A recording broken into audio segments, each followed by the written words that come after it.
महात्म से हम लोग कथा का प्रारंभ करेंगे। सब लोग सावधानी से विराजो। श्रीमद् भागवत के महात्म का प्रथम श्लोक। सच्चिदानंद रूपाय विश्वोत्पत्त्यादि हेतवे तापत्रय विनाशाय श्री कृष्णाय वयम नुमः। भगवान के 3 रूपों का वर्णन किया गया यहां पर, सत्य, चैतन्य और आनंद। हम कहते हैं कथाओं में कि स्वरूप बहुत सारे हैं भगवान के। जाकी रही भावना जैसी, प्रभु मूरत देखी तन तैसी। जिसकी जैसी भावना उसको वैसे ठाकुर जी दिखाई देते हैं। जैसे कि हनुमान जी का दर्शन करने के लिए 5 लोग जाएं और 5 के विचार यदि अलग है ना, तो 5 को हनुमान जी अलग ही दिखेंगे। दर्शन करने के बाद 5 एक दूसरे से साझा करो हनुमान जी कैसे थे, तो किसी की दृष्टि तो ऐसी पड़ी होगी कि उनकी गदा बड़ी सुंदर थी। किसी की दृष्टि में ऐसा आया होगा चोले में से थोड़ा थोड़ा तेल बह रहा था। किसी को लगेगा श्री हनुमान जी महाराज रौद्र रूप में बैठे थे, थोड़े गुस्सा में लग रहे थे। किसी को लगेगा हनुमान जी ऐसे लग रहे थे छोटे से बालक कोई बैठा हो। जाकी रही भावना जैसी, प्रभु मूरत देखी तन तैसी। वास्तव में ठाकुर जी का स्वयं का कोई श्रृंगार नहीं है, आपका हृदय जैसा वैसे ठाकुर जी। और यह निश्चित है, इस बात को आप प्रमाण मान लीजिए। आपका हृदय यदि तामसी है ना, तो ठाकुर जी आपको केवल देने वाले दिखेंगे कि इनसे मांग लो जितना हो सके। आपका हृदय राजस है तो ठाकुर जी से कृपा की आकांक्षा करोगे। आपका हृदय सात्विक है तो आप ठाकुर जी को देख करके हृदय में विराजमान करने की भावना रखोगे। और यदि आपका हृदय निर्गुण है तो ठाकुर जी को देखते ही नेत्र सजल हो जाएंगे, आंखों से आंसू गिरने लगेंगे। हे नाथ, कृपा नाथ। अभिलाषा नहीं कि कोई वीवीआईपी लेके जाए, आगे लेके जाए, ठाकुर जी के पास बैठ, नहीं, दूर से एक झांकी दिख रही बस, उसी में ही प्रसन्न है। विचार करो, एक ही मंदिर है, एक ही ठाकुर जी है, एक ही गर्भगृह है, लेकिन लाखों लोगों को अलग अलग भाव से ठाकुर जी दिखते हैं। तो स्वरूप तो बहुत सारे हैं ठाकुर जी के।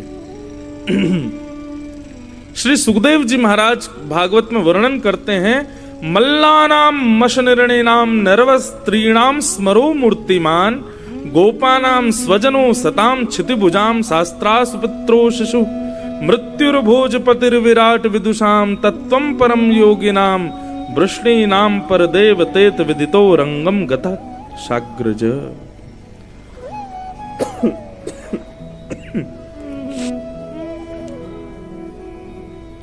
ठाकुर जी जब कंस के मथुरा में प्रवेश करते हैं तो वहां सुखदेव जी वर्णन करते हैं, सबको ठाकुर जी अलग अलग दिख रहे हैं। छोटे छोटे ऊधम मचाने वाले बालकों को ठाकुर जी दिख रहे हैं, ये भी ऊधम मचाएंगे हमारे साथ। कुमारी कन्याओं को भगवान अपने प्रियतम के रूप में दिख रहे हैं। बिना दांत वाले अम्मा बाबा को ठाकुर जी अपने नाती पोता के रूप में दिख रहे हैं। बड़े बड़े मल्लों को ठाकुर जी पहलवान के रूप में दिख रहे हैं। गायन वादन करने वाले गंधर्वों को ठाकुर जी गायक के रूप में दिख रहे हैं। और 50 सिड्डियों पर बैठे हुए महाराज कंस को अति सुंदर ठाकुर जी भयंकर काल के रूप में दिख रहे हैं। आई मेरी मौत, अब मुझे मारने आई।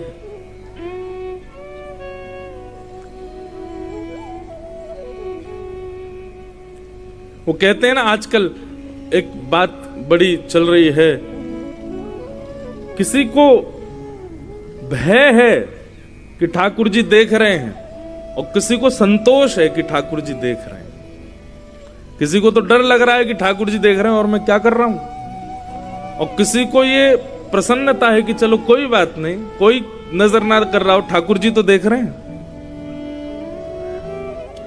तो किसी के लिए भगवान भय के केंद्र बिंदु हैं, किसी के लिए भगवान कृपा के केंद्र बिंदु हैं, किसी के लिए भगवान एटीएम मशीन है, बस देते रहेंगे। ये तो इनसे बस मांगने का काम है और कोई काम नहीं है हनुमान जी का। जाकी रही भावना जैसे। कहने का अभिप्राय, कितनी अच्छी बात है, ठाकुर जी का स्वयं का कोई श्रृंगार नहीं है, स्वयं का कोई स्वरूप नहीं है, आप जैसे हो वैसे आपके लिए ठाकुर जी।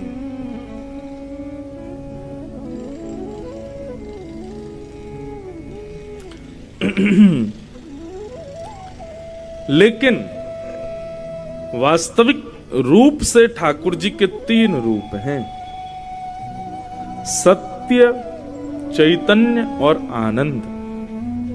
सबसे पहली बात, भगवान सत्य है, पूरा विश्व असत्य है, मिथ्या है, और इसका सबसे बड़ा प्रमाण क्या है कि ठाकुर जी सत्य हैं। आप सबसे छुपा लोगे अपने सत्य को, ठाकुर जी से नहीं छुपा सकते।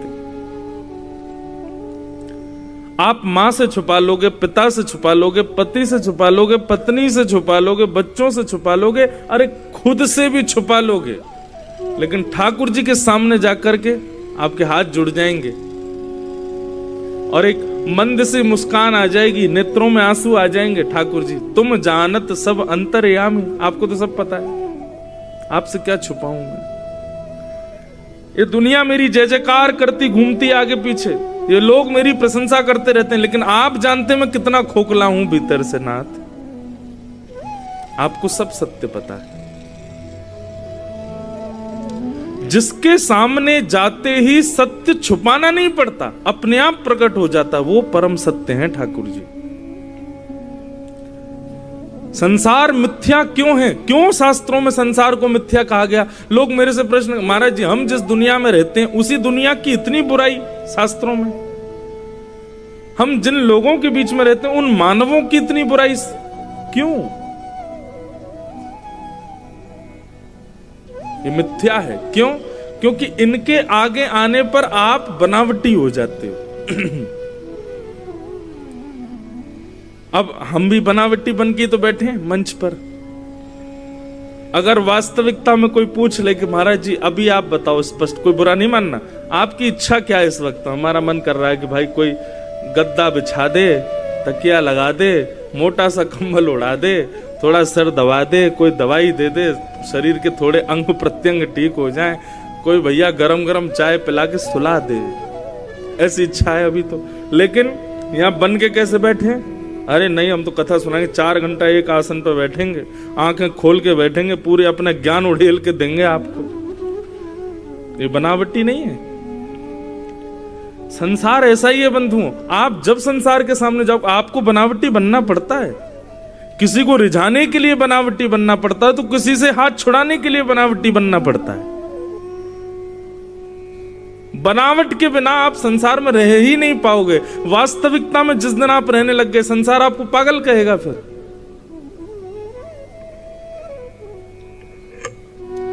इसलिए संसार मिथ्या है, क्योंकि यहां बिना बनावट के आप रह ही नहीं सकते।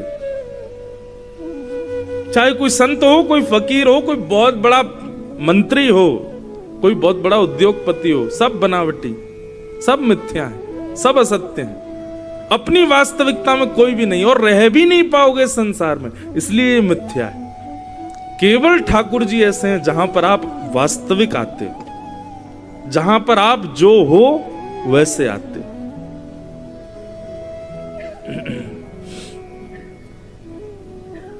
इसलिए भगवान का प्रथम स्वरूप क्या है? सत्य। भगवान सत्य। दूसरा, ठाकुर जी को सत्य इसलिए भी कहा, उनको प्रकट होने की आवश्यकता नहीं है, उनके नाम में ही इतना बल है। आज हम 27 वर्ष के हो गए, आप में से कितने लोग यहाँ 40 वर्ष के होंगे, कोई 50 वर्ष का भी है, कोई और भी ऊपर चल रहा है। इतने वर्षों में हमारा लालन पालन कौन कर रहा है? ठाकुर जी कर रहे हैं? नहीं, ठाकुर जी का नाम कर रहा है। ठाकुर जी तो प्रत्यक्ष आए नहीं अभी तक, केवल उनका नाम हमारे पास है, उनका कीर्तन हमारे पास है। हनुमान चालीसा सबको याद है।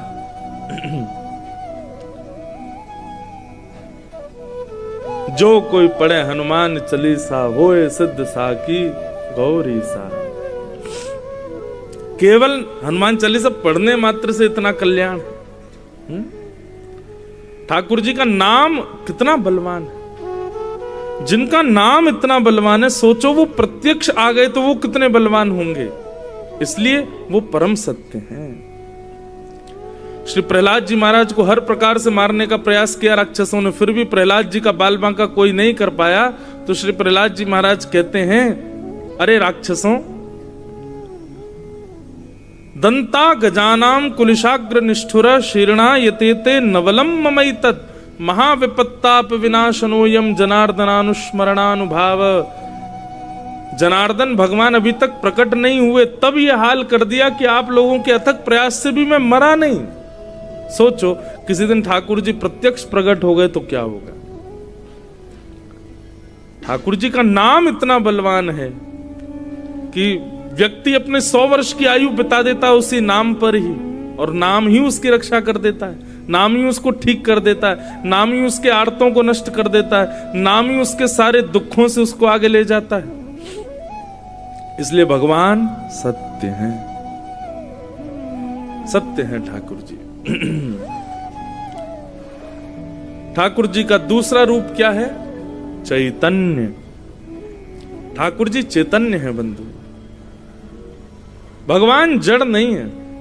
ठाकुर जी को कभी जड़ मानना भी नहीं चाहिए, और जो जड़ बुद्धि रखता है ठाकुर जी के प्रति वही राक्षसत्व में है। राक्षस कौन है?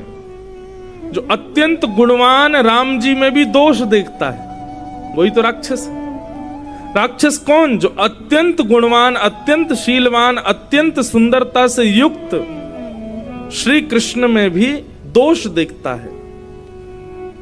ठाकुर जी को पाषाण समझना, मूर्ति समझना, ये दोष तो है ये, और यही दोष हमारे भीतर राक्षसत्व को प्रकट करता है। ठाकुर जी चैतन्य, परम चैतन्य, ये भाव रखो। इसको कहते हैं चैतन्यता। ये ठाकुर जी का दूसरा स्वरूप है, चैतन्य। चिदानंद रूप शिवोहम शिवोहम। ठाकुर जी परम चैतन्य है। और तीसरा रूप है ठाकुर जी का आनंद। एक बात बंधुओं मानिएगा, जब तक आप ठाकुर जी को सद स्वरूप, जब तक आप ठाकुर जी को चैतन्य स्वरूप नहीं मानोगे, तब तक उनके दर्शन में, उनके भजन में, उनकी कथा में, उनके संकीर्तन में, उनके धाम के दर्शन में, उनकी लीला के दर्शन में आनंद प्रकट नहीं होगा। कथा में, धाम में, लीला में आनंद ना प्रकट होने का कारण यह है क्योंकि आपने ठाकुर जी को सत्य और चैतन्य नहीं माना है। वे परम सत्य हैं, वे परम चैतन्य हैं। ये भाव ही आनंद को प्रकट करेगा चित्त में। इसलिए सच्चिदानंद रूपाय। हम भले ही चौथे दिन गाएंगे कथा में, नंद घर आनंद भयो जय कन्हैया लाल की। आनंद कहते किसको है? आनंद की परिभाषा क्या है? चलो दाल बाटी बहुत प्रिय है, किसी को बहुत बढ़िया लगती हो, भूख प्यास लग रही हो, खूब जोर की दाल बाटी खिला दो महाराज, क्या कहेगा? आनंद आ गया महाराज। आनंद आ गया। और एक और प्लेट खा लो। बहुत भूख लगी होगी तो 2 प्लेट खा लोगे, एक और खा लो, तीसरी, चौथी, पांचवी ना।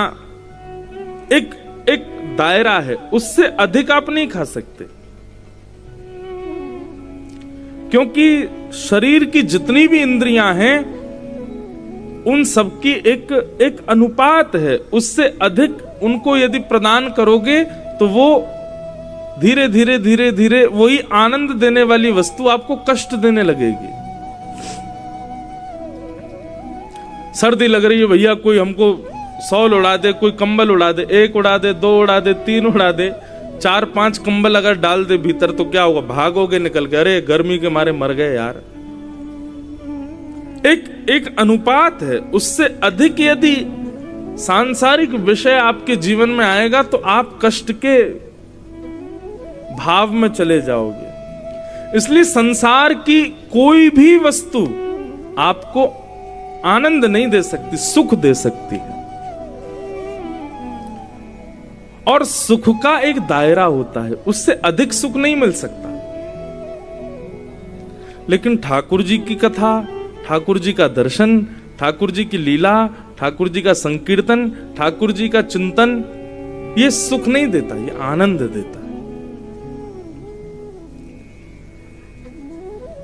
4 घंटे कब निकल गए, 7 दिन कब पूरे हो गए, 8वां दिन आ गया, कथा विश्राम हो गई, आपको पता ही नहीं चलेगा।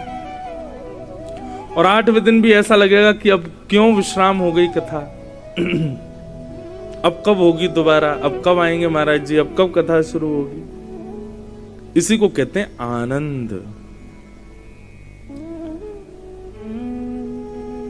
भूख लगी हो, रोटी सब्जी आप खा रहे हो, अपनी मनपसंद सब्जी खा रहे हो, तो भूख पूरी हो जाने पर, भोजन पूरा हो जाने पर क्या ऐसा मन में आता है कि अरे ये भोजन पूरा क्यों हो गया, अभी और चलता रहता, अभी हम और खाते रहते, हमारा पेट क्यों भर गया, हमारा मन कभी नहीं आ सकता। संसार के किसी भी विषय भोग के अंत में ये भावना कभी नहीं आती कि ये पूर्ण क्यों हो गया, बल्कि ये भावना आती है बस अब हो गया, अब इसको दूर करो मुझसे। लेकिन ये केवल आध्यात्मिक पथ ऐसा है, भक्ति पथ ऐसा है, जहां पर पूर्ण होने पर नेत्र सजल हो जाते हैं कि ये पूर्ण क्यों हो गया, अब ये पुनर्प्रारंभ कब होगा, अब हम फिर से कब इसके आश्रय में रहेंगे। इसी को कहते हैं आनंद। तो ठाकुर जी की कथा, ठाकुर जी का संकीर्तन, भगवत भाव, ये आनंद देता है, सुख नहीं। आनंदाम्बुधि वर्धनम प्रतिपदम। तो इसलिए सच्चिदानंद रूपाय, ये 3 भगवान के रूप हैं। इन 3 रूपों का यदि अनुभव आपको मंदिर में जाकर के नहीं हुआ तो समझो अभी आपने दर्शन किए ही नहीं ठाकुर जी के। सबसे पहला यही सत्य है, बाकी सब मिथ्या। दूसरा, ये साक्षात चैतन्य है, मूर्ति पाषाण नहीं है। और तीसरा, समय का भी पता ना चले, आप देखते देखते आनंदित हो जाओ। ये 3 अनुभव भगवत दर्शन में हो तो समझो आपने भगवत दर्शन किया है।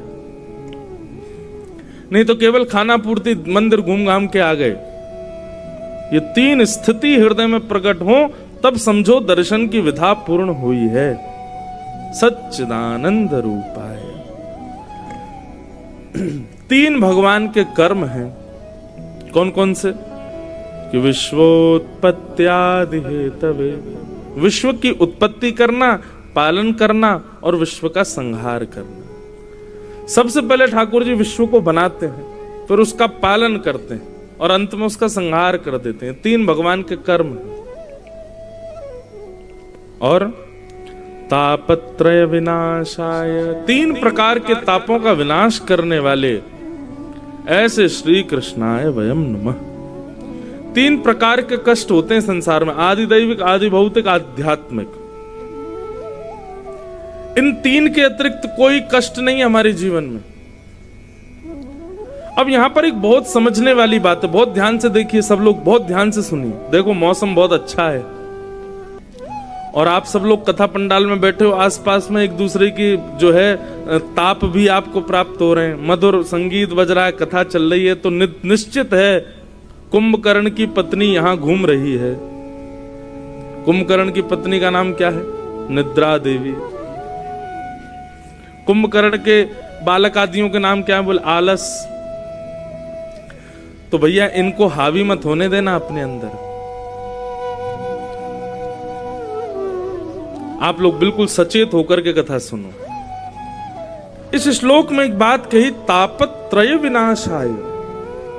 ठाकुर जी 3 प्रकार के तापों का विनाश करते हैं। ताप 3 ही होते हैं संसार में, जितने भी दुख हैं हमारे जीवन में वो 3 के ही अंदर अंदर आते हैं, आदि दैविक, आध्यात्मिक, आदि भौतिक।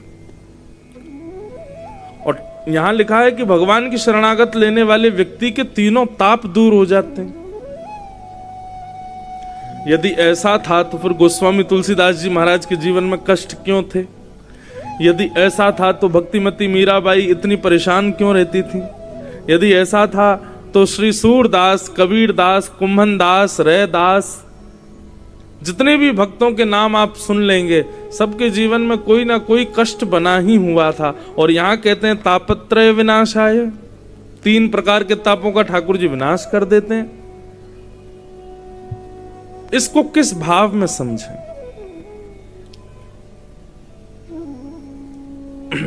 बहुत सुंदर, सब लोग बहुत ध्यान से सुनिएगा। भगवत शरणागत होने वाले व्यक्ति को, ठाकुर जी की शरण में जाने वाले व्यक्ति को ताप तो आएंगे, कष्ट तो आएगा, जीवन में संकट तो आएगा, लेकिन उसको अनुभव इतना नहीं होगा, उसको उसके ऊपर उसका प्रभाव इतना नहीं दिखेगा।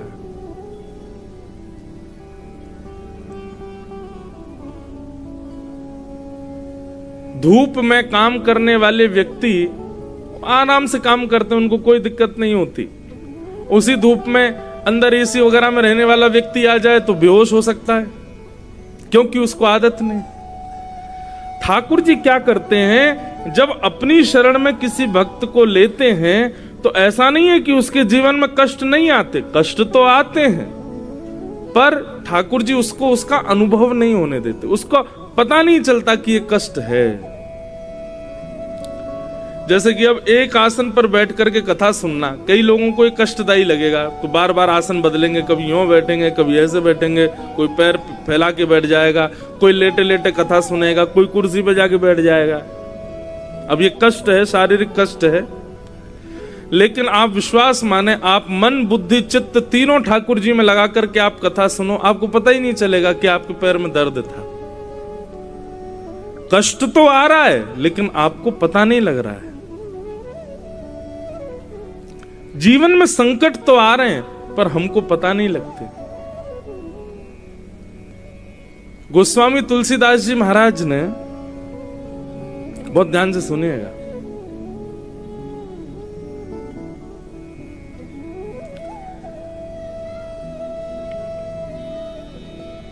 गोस्वामी तुलसीदास जी महाराज ने मानस जी में एक चौपाई अंकित करी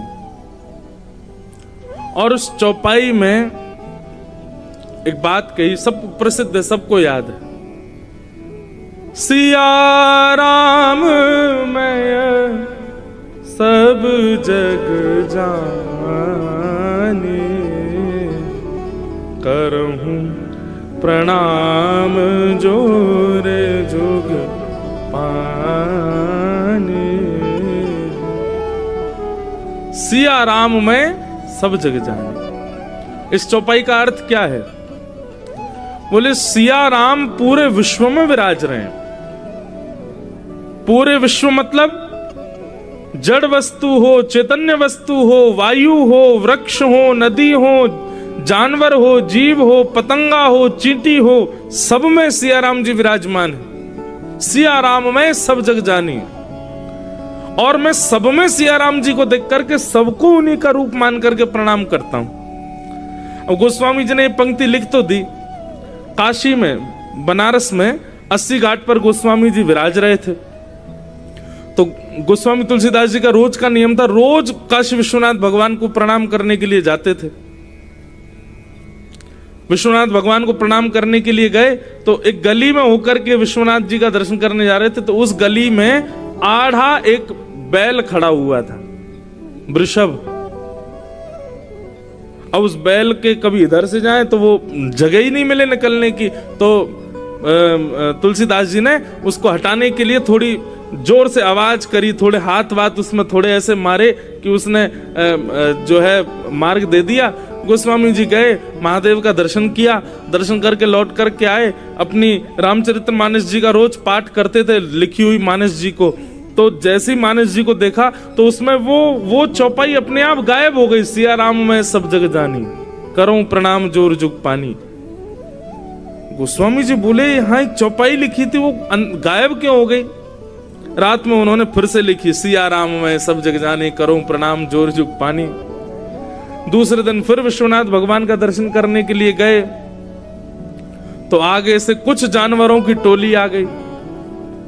अब गोस्वामी जी जा नहीं पाए तो फिर से हल्ला करते हुए हे करते हुए और उनको हटाते हुए वहां से गए, दर्शन करके लौट के आए। रात में जैसी मानस जी देखी तो फिर से वो चौपाई गायब हो गई। गोस्वामी जी बोले कुछ तो बात है।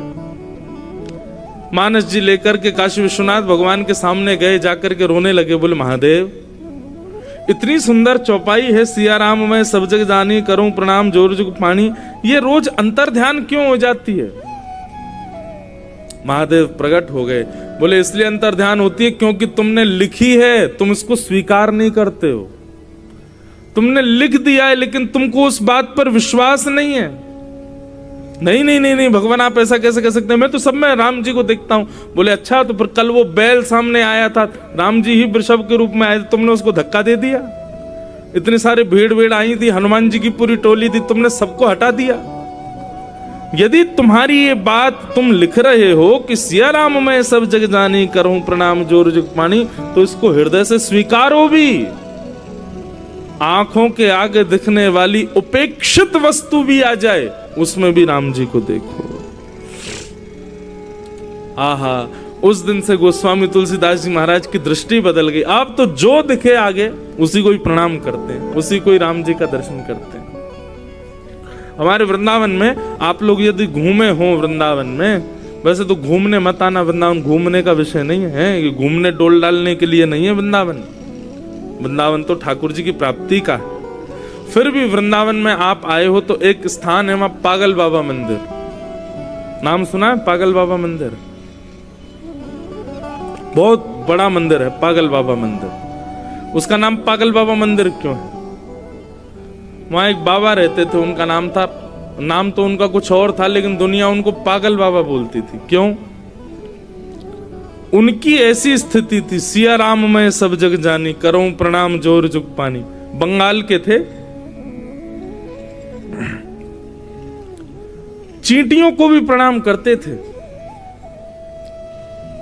सामने कोई आ जाए, बालक आ जाए, वृद्ध आ जाए, कुमारी कन्या आ जाए, व्यक्ति आ जाए, रिक्शा चलाने वाला आ जाए, शराबी आ जाए, कोई आ जाए, उनके सामने बस पड़ जाए कोई, उसी को प्रणाम कर लेते। एक बार तो एक नाली में सूकर बैठा था, सूकर निकल के उनके आगे आ गया तो उसी को प्रणाम, जय हो बरा भगवान, सबको प्रणाम। तो फिर वृंदावन के लोग उनको कहते थे, बोले बाबा पागल आगो, पागल मानुष, पागल पागल बाबा आगो, सबन को प्रणाम कर तो डोले। तब वो बाबा बंगला में बोलते थे, अमी पागल मानुष, अमी बूझते पारो ना, अमी पागल मानुष। वो कहते मुझे समझ नहीं आता है, मैं पागल ही हूं, मुझे सब में ठाकुर जी दिखते हैं। बंधुओं, ये सुनने मात्र तक ही रहने देना, क्योंकि हमारे जीवन में आ नहीं सकती स्थिति। आप बाहर के लोगों को छोड़ो, अभी पंडाल में अपने बगल वाले को देखो, देखना उसमें भगवान दिख रहे हैं आपको? नहीं दिख सकते। इसका मतलब क्या है कि अभी हमारी दृष्टि और हृदय बुद्धि तीनों ही अशुद्ध हैं, इसलिए भगवत भाव नहीं दिख रहा, भगवत दृष्टि नहीं है हमारी। करत करत अभ्यास के मनमत होत सुजान। लेकिन जब आप अनंत कथाएं सुनते रहोगे, सत्संग करते रहोगे, भगवत भाव लेते रहो, तो तब भी भगवान तो नहीं दिखेंगे बगल वाले में, लेकिन अच्छाइयां दिखेंगी, कुछ गुण दिखेगा, कुछ अच्छा, अपने से श्रेष्ठ दिखेगा बगल वाला। अभी स्थिति क्या है बंधुओं, हम खुद को श्रेष्ठ मानते हैं, बाकी सब अश्रेष्ठ है। लेकिन भक्ति भागवती क्या करती है कि आपको ये बात बताती है कि तुम कुछ भी नहीं हो, तुमसे श्रेष्ठ बहुत हैं। और यही श्रेष्ठता का दर्शन होना सब में,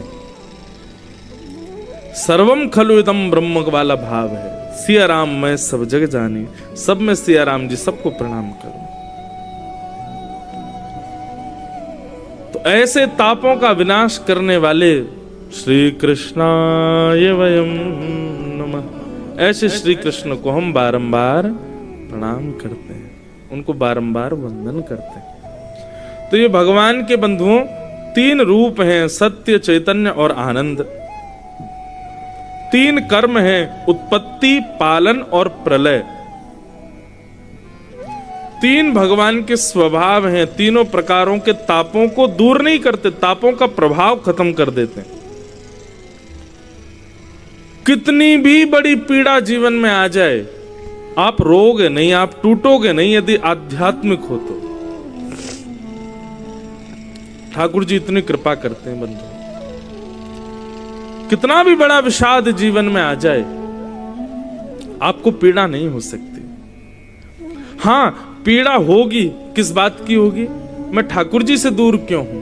मैं कथा क्यों नहीं सुन पा रहा? मैं वृंदावन क्यों नहीं जा पा रहा? भगवत संबंधी भावों की पीड़ा हो सकती है, फिर संसार के अभाव की पीड़ा खत्म हो जाती है ठाकुर जी की शरणागति आने के बाद। और ठाकुर जी के आप मानते हो कि आप शरणागत हो गए हो, फिर भी सांसारिक पीड़ाएं बनी हुई हैं, तो अभी आप शरणागत हुए नहीं हो। आप तो एडमिशन लेने गए थे, लेकिन वहां पर एडमिशन हुआ नहीं है आपका। ठाकुर जी जिस दिन स्वीकार कर लेंगे, उस दिन सांसारिक पीड़ा अनुभवी होनी बंद हो जाएगी, फिर विषाद नहीं होगा।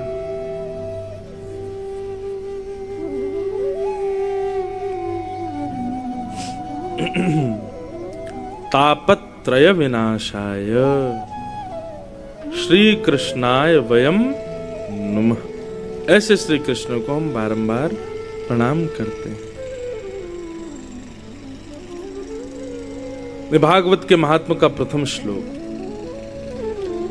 अब द्वितीय श्लोक में सुखदेव जी को वर्णन किया गया। यम प्रव्रजंत मनुपेत अपेत कृत्यम द्वैपायनो विरह का तर आजुहाव पुत्रेति तन्मय तया तरवो भिनेदु तम सर्वभूत हृदयम मुनिमान तोष्मि। और अब यहां से महात्मा का क्रम प्रारंभ होता है। बहुत ध्यान से सुनो। महात्मा का मतलब क्या? महत्व। कथा क्यों सुनी जाती है, क्यों सुनाई जाती है, ऐसा क्या है भागवत की कथा में, वो सब आज के क्रम में पता चलेगा। 88,000 सौनकादि ऋषियों ने हम आप सब मानवों के कल्याण के लिए नैमिषारण्य में एक यज्ञ किया, परंतु उस यज्ञ की पूर्णता में किसी को भी ऐसा अनुभव नहीं हुआ कि ये यज्ञ पूर्णता से मानव का कल्याण होगा। तब सौनकादि ऋषियों ने सूत जी महाराज से प्रश्न किए। अब यहीं से कथा सुनो। 88,000 सौनकादि ऋषियों ने सूत जी से प्रश्न किया। क्या प्रश्न किया? बहुत सुंदर। कि श्रेयसां यद् भवेत् श्रेय पावनानां च पावनम् कृष्ण प्राप्तिकरं शाश्वत साधनम तद्वदाधुना। बहुत ध्यान से सुनो महाराज। इस घनघोर कलिकाल में, इस भयावह कलिकाल में मानव के कल्याण का साधन क्या है? श्रेष्ठ से श्रेष्ठ, पवित्र से पवित्र कृष्ण प्राप्ति का साधन हमको बतलाइए इस कलयुग में। तब यहां से सूत जी महाराज कहना प्रारंभ करते हैं, और सूत जी कहते हैं भैया इस कलयुग में एक ही साधन है जिससे भगवत प्राप्ति हो सकती है, और वो क्या है? कालव्याल मुखग्रास त्रास निर्णास हेतवे श्रीमद् भागवतम शास्त्रम कलौ कीरेण भाषितम। इस कलयुग में केवल और केवल श्रीमद् भागवत ऐसा शास्त्र है जो भगवत प्राप्ति करा सकता है। क्यों? क्योंकि भागवत ऐसा नहीं कि कथा सुनिए 7वें दिन ही ठाकुर जी आपके आगे प्रकट हो जाएंगे, नहीं। श्रीमद् भागवत एक चिकित्सा करेगा। क्या? आपके हृदय से मृत्यु के भय को दूर कर देगा।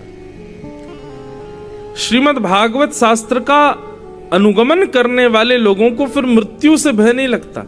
आध्यात्मिक व्यक्ति की सबसे पहली पहचान क्या है बंधुओं? कि उसको मृत्यु का भय नहीं रहता है। माफ कीजिए, आप कितना भी नाम जप करो, कितना भी शंकर जी पर दूध चढ़ाओ, कितना भी कथाएं सुनो, लेकिन जैसे ही मृत्यु की कोई बात आती है तो भयभीत हो जाते हैं, विचलित हो जाते हैं। अभी आध्यात्मिक नहीं है, मृत्यु का भय नहीं होता। प्रहलाद जी महाराज को कितने प्रयास किए राक्षसों ने मारने के, लेकिन प्रहलाद जी को बिल्कुल भय नहीं हुआ। विभीषण रावण के यहां रहता था। रावण को जब पता चला कि राम जी का पक्षधर है, विभीषण को देश निकाल दिया, लेकिन विभीषण भयभीत नहीं हुए। मीराबाई, भाई छोड़या, बंधु छोड़या, छोड़या सब कोई, सबने छोड़ दिया मीराबाई को, लेकिन भयभीत नहीं हुई। एक और थी करमेती बाई।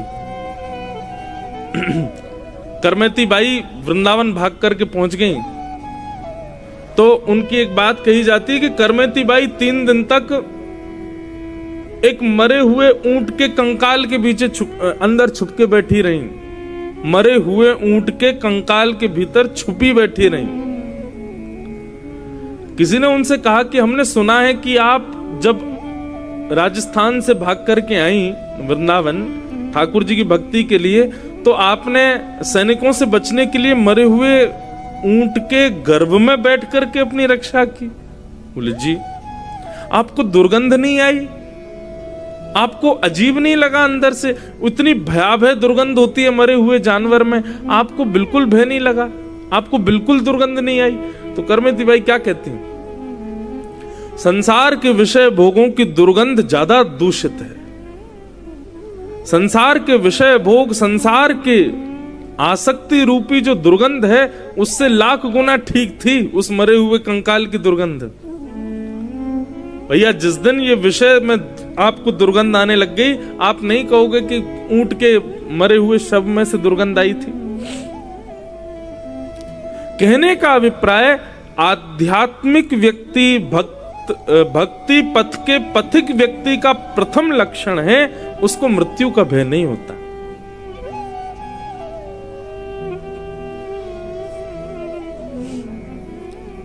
एक सत्य घटना सुनाए। हमारे पूज्य पिताजी महाराज एक बार अमेरिका जा रहे थे, तो दिल्ली से डायरेक्ट 16 घंटे का फ्लाइट। जैसे ही उन्होंने टेक ऑफ किया दिल्ली से, हवाई जहाज ने उड़ान भरी, बस उड़ते ही एक इंजन में आग लग गई हवाई जहाज में। अब महाराज, हवाई जहाज के इंजन में आग लग जाए, चिंगारियां निकलने लग जाएं, क्या हाल होता है? और वो भी 16 घंटे का हवाई जहाज, और विदेशी हवाई जहाज बड़े और होते, बहुत सारे लोग होते हैं उसमें, तो सब चीखने लगे, चिल्लाने लगे। तो पायलट ने अनाउंसमेंट की कि भैया अभी हम हवाई जहाज को उतार नहीं सकते। क्यों? 16 घंटे की यात्रा का ऑयल भरा हुआ है हवाई जहाज में। अगर हमने हवाई जहाज को उतारा और धमक से जरा भी चिंगारी अगर वहां पहुंच गई तो सब मर जाएंगे। क्या करेंगे? बोले हम अपना वो टैंक खोल रहे हैं, फिर भी हमको 6 घंटे आकाश में घूमना पड़ेगा, तब हवाई जहाज उतरेगा। अब हवा में हजारों फीट ऊपर इतना ऑयल लेकर के इतने यात्रियों के साथ हवाई जहाज घूम रहा है ऊपर आकाश में। रो रो के बुरा हाल हो गया सब लोगों का। रात्रि 2 बजे हवाई जहाज उड़ा था और सवेरे 7:30-8 बजे वापस दिल्ली उतरा। तो जैसे दिल्ली उतारा गया, उसका दरवाजा खुला, सारे पैसेंजर अपने अपने घर को भाग गए। सबको कहा कि भैया 4 घंटे रुक जाओ, दूसरे हवाई जहाज से भेज देते हैं अमेरिका। कोई नहीं गया। 4-5 लोग बचे थे, उनमें एक हमारे पिताजी थे। तो पिताजी महाराज से किसी न्यूज रिपोर्टर ने पूछा, महाराज जी आप लोग करीब 250-300 पैसेंजर थे, उसमें से अब ये गिनती के 10 लोग बचे हैं, आप वापस विदेश जाने को, मतलब अमेरिका जाने को तैयार है। 16 घंटे इतना भयावह एक्सपीरियंस करने के बाद अब आपको भय नहीं लगता? पिताजी बोले, भैया भय की तो पूछो मत, अब हम 9 घंटे 10 घंटे लेट हो गए। हमारे गोपाल जी हमारे साथ हैं, हमारी भागवत जी हमारे साथ हैं। तो 2 भाव मन में आ रहे थे, यदि बच गए तो गोपाल जी की ने रक्षा कर ली, ऐसा भाव आता, और यदि कुछ हो जाता तो ये रहता कि चलो गोपाल जी हृदय से तो लगे हुए थे, अंतिम क्षण में गोपाल जी तो संग में थे, तो दोनों में हमको प्रसन्नता थी। बच गए तो बढ़िया, कथा करेंगे अमेरिका जाके, और यदि कुछ हो जाएगा तो ये भाव है कि भागवत जी और गोपाल जी जिनकी जीवन भर सेवा करी, वो कम से कम साथ तो थे अंतिम समय में। कोई था या ना था, वो तो थे। 4-5 लोग बोले आपको बिल्कुल भय नहीं लग रहा, तो ये आध्यात्मिक व्यक्ति का स्वभाव है कि उसको फिर भय मृत्यु का नहीं होता। उसको भय इस बात का नहीं होता कि संसार में क्या छूटे क्या मिले। उसको इस बात का भय रहता है कहीं किसी कारण से मैं ठाकुर जी से विमुख ना हो जाऊं, मैं कहीं किसी कारण से ठाकुर जी से दूर ना हो, इस बात का भय लगा रहता है। यह आध्यात्मिक व्यक्ति का लक्षण है।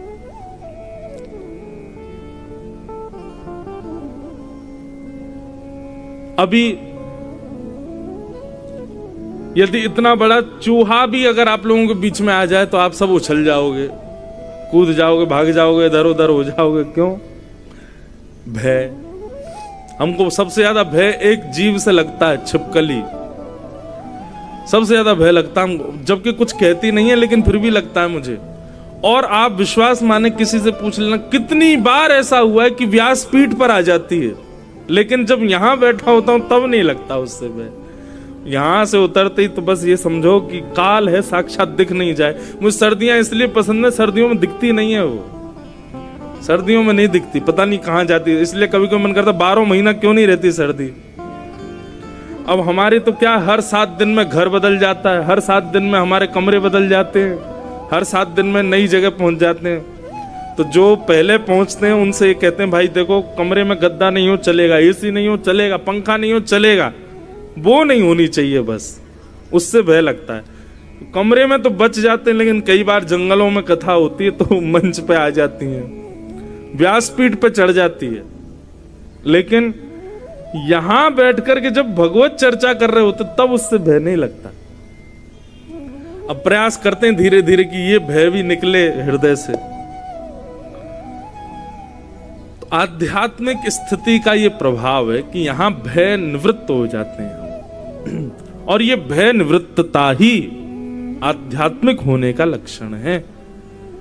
यदि कोई व्यक्ति भयभीत रहता है और अपने आप को भक्त कहता है तो गलत कह रहा है, वो भक्त नहीं है। फिर भक्त का स्वभाव भय नहीं है, निर्भय। अच्छा, स्वयं भी निर्भय। जैसे निर्भीक व्यक्ति कैसा, किसी के पास में बंदूक हो अपने आप को निर्भय माने, किसी के सिर पर नेता राजनेताओं के हाथ हों वो अपने आप को निर्भय माने, किसी के पिताजी बहुत धनवान, संपत्ति बहुत, वो अपने आप को निर्भय माने। ये सारे निर्भय मानने वाले एक दिन भयभीत हो जाएंगे, लेकिन जिसके ऊपर ठाकुर जी का हाथ रखा है वो सबसे बड़ा निर्भीक है, निर्भय। हम इस बात से निर्भीक हैं कि हमारे ऊपर ठाकुर जी का हाथ है, हमको भयभीत होने की आवश्यकता नहीं। तो भैया भक्त का पहला लक्षण क्या है कि वो कभी चिंतित नहीं होता, कभी चिंता में नहीं। हाँ, भक्त चिंतन में रहता है, चिंता में नहीं। जिसको बहुत चिंता हो रही है, और चिंता भी कैसी, सांसारिक चिंता, धन की चिंता, व्यापार की चिंता, बच्चों की चिंता, पढ़ाई लिखाई की चिंता, प्रॉपर्टी की चिंता, पत्नी की चिंता, अपने स्वास्थ्य की चिंता। अच्छा, एक और बात कहें, अत्यंत विषय भोगी लोग भी ऐसे ही होते हैं। बहुत सावधानी से सुनो, कोई आए जाए आप बस हमको देखो। अत्यंत विषय भोगी लोग वो भी ऐसे ही होते हैं, उनको भी किसी की चिंता नहीं होती। पूरे दिन पी के पड़े रहते हैं, पूरे दिन बस उल्टे सीधे कामों में लगे रहते हैं, उनको भी किसी की चिंता नहीं होती। न बच्चों की चिंता, न परिवार की चिंता, न किसी की चिंता। पर कहीं ना कहीं वो अपनी इच्छा तो पूरी कर रहे हैं, वो अपनी चिंता तो कर रहे हैं कि हमको पीनी है, हमको खाना है, हमको ऐसे करना है। पर भक्त ऐसा नहीं। चिंता ना करने का मतलब, भक्त का मतलब ये नहीं कि आलसी हो जाओ, पड़े हुए हैं महाराज, अब जो होगा सो ठाकुर जी कर लेंगे, ऐसा नहीं। देव देव आलसी पुकारा, देवताओं के भरोसे नहीं पड़े रहना, अपने कर्म का निर्वहन करना है, कर्म के फल की चिंता नहीं करनी, अपने कर्म का निर्वहन करते रहो। अच्छा होगा कि बुरा होगा वो चिंता छोड़ता है इसका आप, क्योंकि कई लोग कथा का अर्थ गलत लगा देते हैं। महाराज जी आप कह रहे थे ना चिंता निवृत्त हो जाओ, इसका मतलब ठीक है कल से जॉब पे 8 बजे की जगह 10 बजे जाएंगे, क्या चिंता, बॉस सुनाएगा ही तो सही, चिंता नहीं होनी चाहिए, हम तो भक्त हैं। नहीं, कर्म का निर्वहन तो पूर्णता करे पर उसके फल पर कोई चिंता ना करे, उसकी कोई चिंता नहीं। भगवान ने पूरी गीता में अर्जुन को यही समझाया। मैं कथाओं में कहा करता हूं बंधुओं, भगवान श्री कृष्ण अर्जुन के मित्र हैं, इतने खास, इतना खास हमारा कोई हो जाए, इतना खास तो बहुत दूर की बात है, हल्का सा कोई सामान्य सा कोई व्यक्ति जो ऊंची पदवी पर वो भी हमारा खास हो जाए तो हम उसके पीछे पड़ जाते हैं, जे काम करवा दे भैया, हमारा जे काम करवा दे, ये काम निकलवा दे, यहां से ऐसे करवा दो, वहां से हमारी ये प्रॉपर्टी का ये करवा दो। अर्जुन भगवान का इतना खास कि ठाकुर जी उसके सारथी बन गए, जगत नियंता जगदाधार तीनों लोकों के स्वामी अर्जुन के साथ खड़े हैं। अर्जुन चाहता तो भगवान से कहते ठाकुर जी महाभारत का युद्ध जिता दो मुझको, आप तो भगवान हो, आप तो जो सोचते हो जाता है, आप जिता दीजिए मुझको, आपकी पलक झपकते ही कौरव सारे मर जाएं और मैं जीत जाऊं। क्या भगवान के लिए ये दुविधाजनक है क्या? क्या भगवान के लिए बहुत मेहनत वाला काम है क्या? नहीं, ठाकुर जी एक पलक झपकेंगे और उतने में ही कौरव सब खत्म। पर भगवान ने अर्जुन को आलसी नहीं बनाया। पूरी गीता में कितनी बार भगवान कहते हैं युद्ध च युद्ध च युद्ध च, युद्ध कर युद्ध कर। कई बार परिस्थिति ऐसी होती थी, अब क्या करूं अब क्या करूं, हाथ पांव कांपते थे, भगवान कहते कांपा मत कर, बुद्धि लगा, युद्ध कर, निकाल अपना धनुष बाण, लग जा, मैंने तुझे ज्ञान दिया है, उस ज्ञान का मनन चिंतन करता रहा कर अर्जुन। और सबसे पहली बात, सबसे विशेष बात, तुझे जीतना है इस भाव से युद्ध मत कर, तुझे अपना कर्म करना है। बंधु ये फिलॉसफी हम समझ नहीं पाते। हाँ वो बात ठीक है कि हर व्यक्ति कर्म जीतने के लिए ही कर रहा है, पर जीत मिलना ना मिलना ये ठाकुर जी के हाथ में, वो देंगे कि नहीं। आप क्यों सोच लेते हो पहले से ही? उसका विचार मत करो, बस अपना कर्म करो। आपका कर्म यदि साफल्य होगा, कर्म यदि श्रेष्ठ होगा तो फल श्रेष्ठ मिलेगा।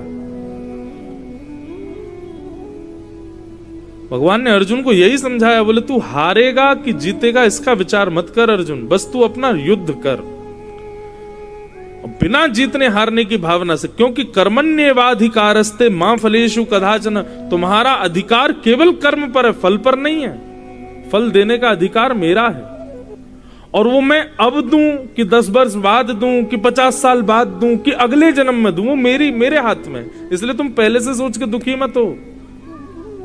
कई बार ऐसा होता है, आप अभी अच्छा कर रहे हो और उसके बाद भी आपके साथ कुछ अच्छा नहीं हो, फिर लोग आते हैं, महाराज जी हम तो बहुत अच्छा करते हैं, सबके साथ बढ़िया करते हैं, मेरे साथ ही बुरा क्यों होता है, मुझे अच्छे का फल कब मिलेगा? वो ठाकुर जी के हाथ में। ठाकुर जी चाहें तो अगले जन्म में भी दे सकते हैं।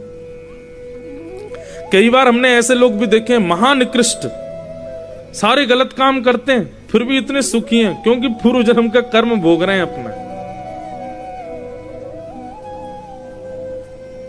इसलिए भैया व्यक्ति दुखी क्यों है? क्योंकि कर्म पहले विचार कर ले, फल पहले ही विचार कर ले। कर्म अभी किया नहीं है, आज लेटर आ गया कि तुम्हारी जॉब लग गई, बस लेटर देखते ही नेत्र बंद हो जाते हैं। आहा कल से सुबह जाऊंगा, जॉब करूंगा, 1 महीने की पहली कमाई आएगी, इतना माँ को दे दूंगा, इतना पिताजी को, इतना अपने पास रखूं, फिर मित्रों को पार्टी दूंगा, फिर थोड़ा और 6 महीने तक बढ़िया काम करूंगा, 6 महीने बाद फिर मेरा प्रमोशन हो जाएगा, फिर मेरी सैलरी बढ़ जाएगी, फिर ऐसा होगा, फिर वो जो इकट्ठा करूंगा ना उससे फिर मैं एक घर बना लूंगा। घर में रहेंगे, फिर हम वहां उस वाली कॉलोनी में रहा करेंगे, वहां पे बढ़िया घर। अभी जॉब पे गया भी नहीं है, वो घर भी बन गया उसका, उसमें ये वाला गीजर लगवाऊंगा, ऐसा वाला एसी लगवाऊंगा, माँ इतना बड़ा वाला टीवी, उसमें बैठ के बढ़िया अपना तुम सीरियल देखा करना, फिर मेरी और प्रमोशन बढ़िया हो जाएगा, फिर मेरा 2 साल का एक्सपीरियंस हो जाए, फिर मैं जॉब छोड़ दूंगा, फिर मैं अपना बिजनेस लगाऊंगा, इतना पैसा मुझ पे आ जाएगा, कुछ पिताजी दे देंगे, फिर वहां बिजनेस लग जाएगा मेरा वहां पे। फिर वो मेरा एक दोस्त है, रोता रहता है मुझे कुछ करवा दो, उसको मैं पार्टनर बना लूंगा अपने साथ, उसके साथ बैठ के फिर बढ़िया बिजनेस करेंगे, बिजनेस करके पूरे गुना पे हमारा वर्चस्व होगा, बड़े बड़े होर्डिंग लगे होंगे हमारे बिजनेस के। फिर एक व्यक्ति मुझसे रीच करके अपनी बेटी का मुझसे ब्याह करा देगा, उससे ब्याह कर लूंगा। डिमांड होगी मेरी सुंदर होनी चाहिए, कि गाड़ी मिलनी चाहिए, फिर गाड़ी आ जाएगी, ब्याह कर लूंगा, फिर मेरे 3-4 बच्चे हो जाएंगे, उन बच्चों को मैं ग्वालियर पढ़ाने ले जाऊंगा, बेटी हुई तो उसको इंदौर पढ़ाऊंगा, वहां पे साहब अभी जॉब कल से लगनी है, उसकी 6 घंटे बचे हैं अभी जॉब पे जाने में, पहले ही सोच लिया उसने। और विश्वास मानिए, जैसे ही आपने ये सारी बातें सोची, फिर ठाकुर जी पासा करते हैं, अच्छा ये लो, जितना सोचा सब धराशायी, तुम्हारा अधिकार फल पर नहीं है, तुम्हारा अधिकार केवल कर्म पर है, तुम उस पर ध्यान दो, फल देने को मेरे ऊपर छोड़ो। मुझसे ज्यादा अच्छा जानता है क्या कोई कि तुमको कब किस वस्तु की आवश्यकता है? हम जैसा विश्वास मानिएगा बंधुओं, हम जैसा चाहें वैसा जीवन यदि बन गया ना, हम ही राक्षस हो जाएंगे। वास्तव में हम लोग मानव इसलिए बने हुए हैं क्योंकि हम जैसा चाहते हैं वैसा हमको मिलता नहीं है। रावण का निर्माण क्यों हो गया? क्योंकि वो जो चाहता था मिल जाता था उसको। और एक बात और, अगर यहां कोई ऐसा व्यक्ति बैठा वो जो चाहता है उसको मिल जाता है, समझ जाओ कहीं तुम्हारा राक्षसत्व ना हो जाए।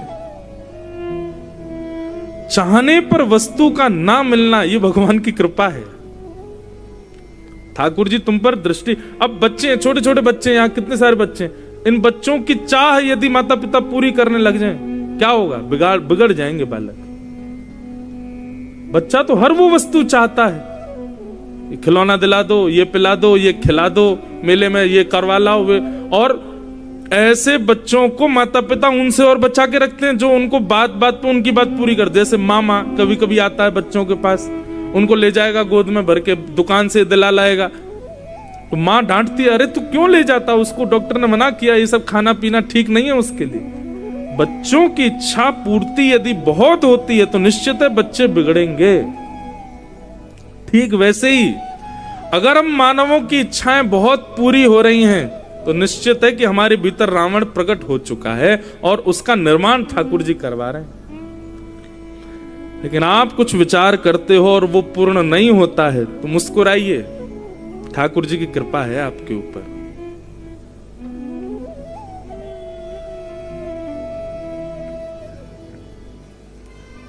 अपना अधिकार बंधुओं, अपन लोग केवल कर्म तक ही सीमित हैं, फल पर हमारा अधिकार नहीं है।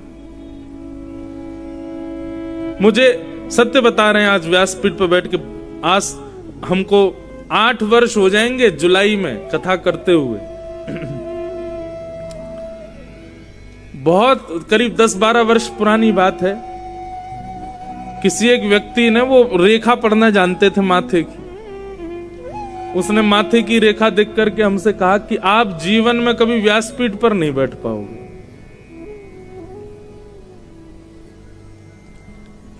बोले आप कभी जीवन में व्यासपीठ पर नहीं बैठ पाओगे। आज 8 साल हो गए कथा करते हुए, व्यासपीठ पर बैठे भी हैं, कथा भी कर रहे हैं, दुनिया में घूम रहे हैं और खूब कथा हो रही हैं।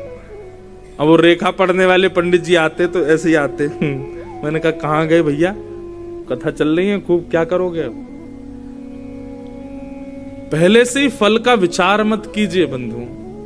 आप अपना कर्म सुदृढ़ रखो। कर्म में इतना बल है, इतना बल है कि वो आपके पूर्व नियोजित आपके ग्रह नक्षत्र जो बिगड़े होंगे उनको भी सही कर दे। शनि की 7.5 किसी ने बता दी कि शनि की 7.5 जीवन में आ गई, आप उसी दिन शुद्ध हो जाइए, अपने कर्म के प्रति सजग हो जाइए। जो 7.5 वर्ष भयावह होते हैं ना, उसी 7.5 वर्ष में व्यक्ति यदि शुद्धता, पवित्रता, बुद्धि, मन की सब कुछ बिल्कुल पवित्र कर ले और कर्म का निर्वहन करे तो वही 7.5 साल में कुछ बन जाएगा। ये ग्रह नक्षत्र जितने भी हैं ना, इनको परास्त करने की सामर्थ्य केवल 2 वस्तुओं में, एक तो भगवान नाम और दूसरा आपका कर्म। ये दोनों ग्रह नक्षत्रों को बदल करके रख सकते हैं। इसलिए भैया भयभीत मत हो। आध्यात्मिक भक्ति पथिक व्यक्ति का लक्षण है कि वो कभी भयभीत नहीं होता, सदा निर्भीक रहता है, निर्भय। और श्रीमद् भागवत यही करती है। श्रवण जब आप 7 दिन अनवरत करते हैं तो 7 दिन के भीतर निर्भीकता जीवन में आती है, भय नष्ट हो जाता है चित्त में से। थोड़ी दूर यहां से जाएंगे तो ओरछा आता है। ओरछा में राम राजा सरकार का मंदिर है। वह ओरछा के राजा का नाम था मधुकर शाह जी। ऐसा भक्त राजा भारत में देखने में नहीं मिलेगा आपको। वे राजा भी थे और ठाकुर जी के परम भक्त श्री मधुकर शाह जी। तो मधुकर शाह राजा अपने माथे पर तिलक लगाते थे, ब्रज की रज लगाते थे। अकबर ने एक बार उनको बुलाया कि आप दिल्ली पधारो, तो दिल्ली गए।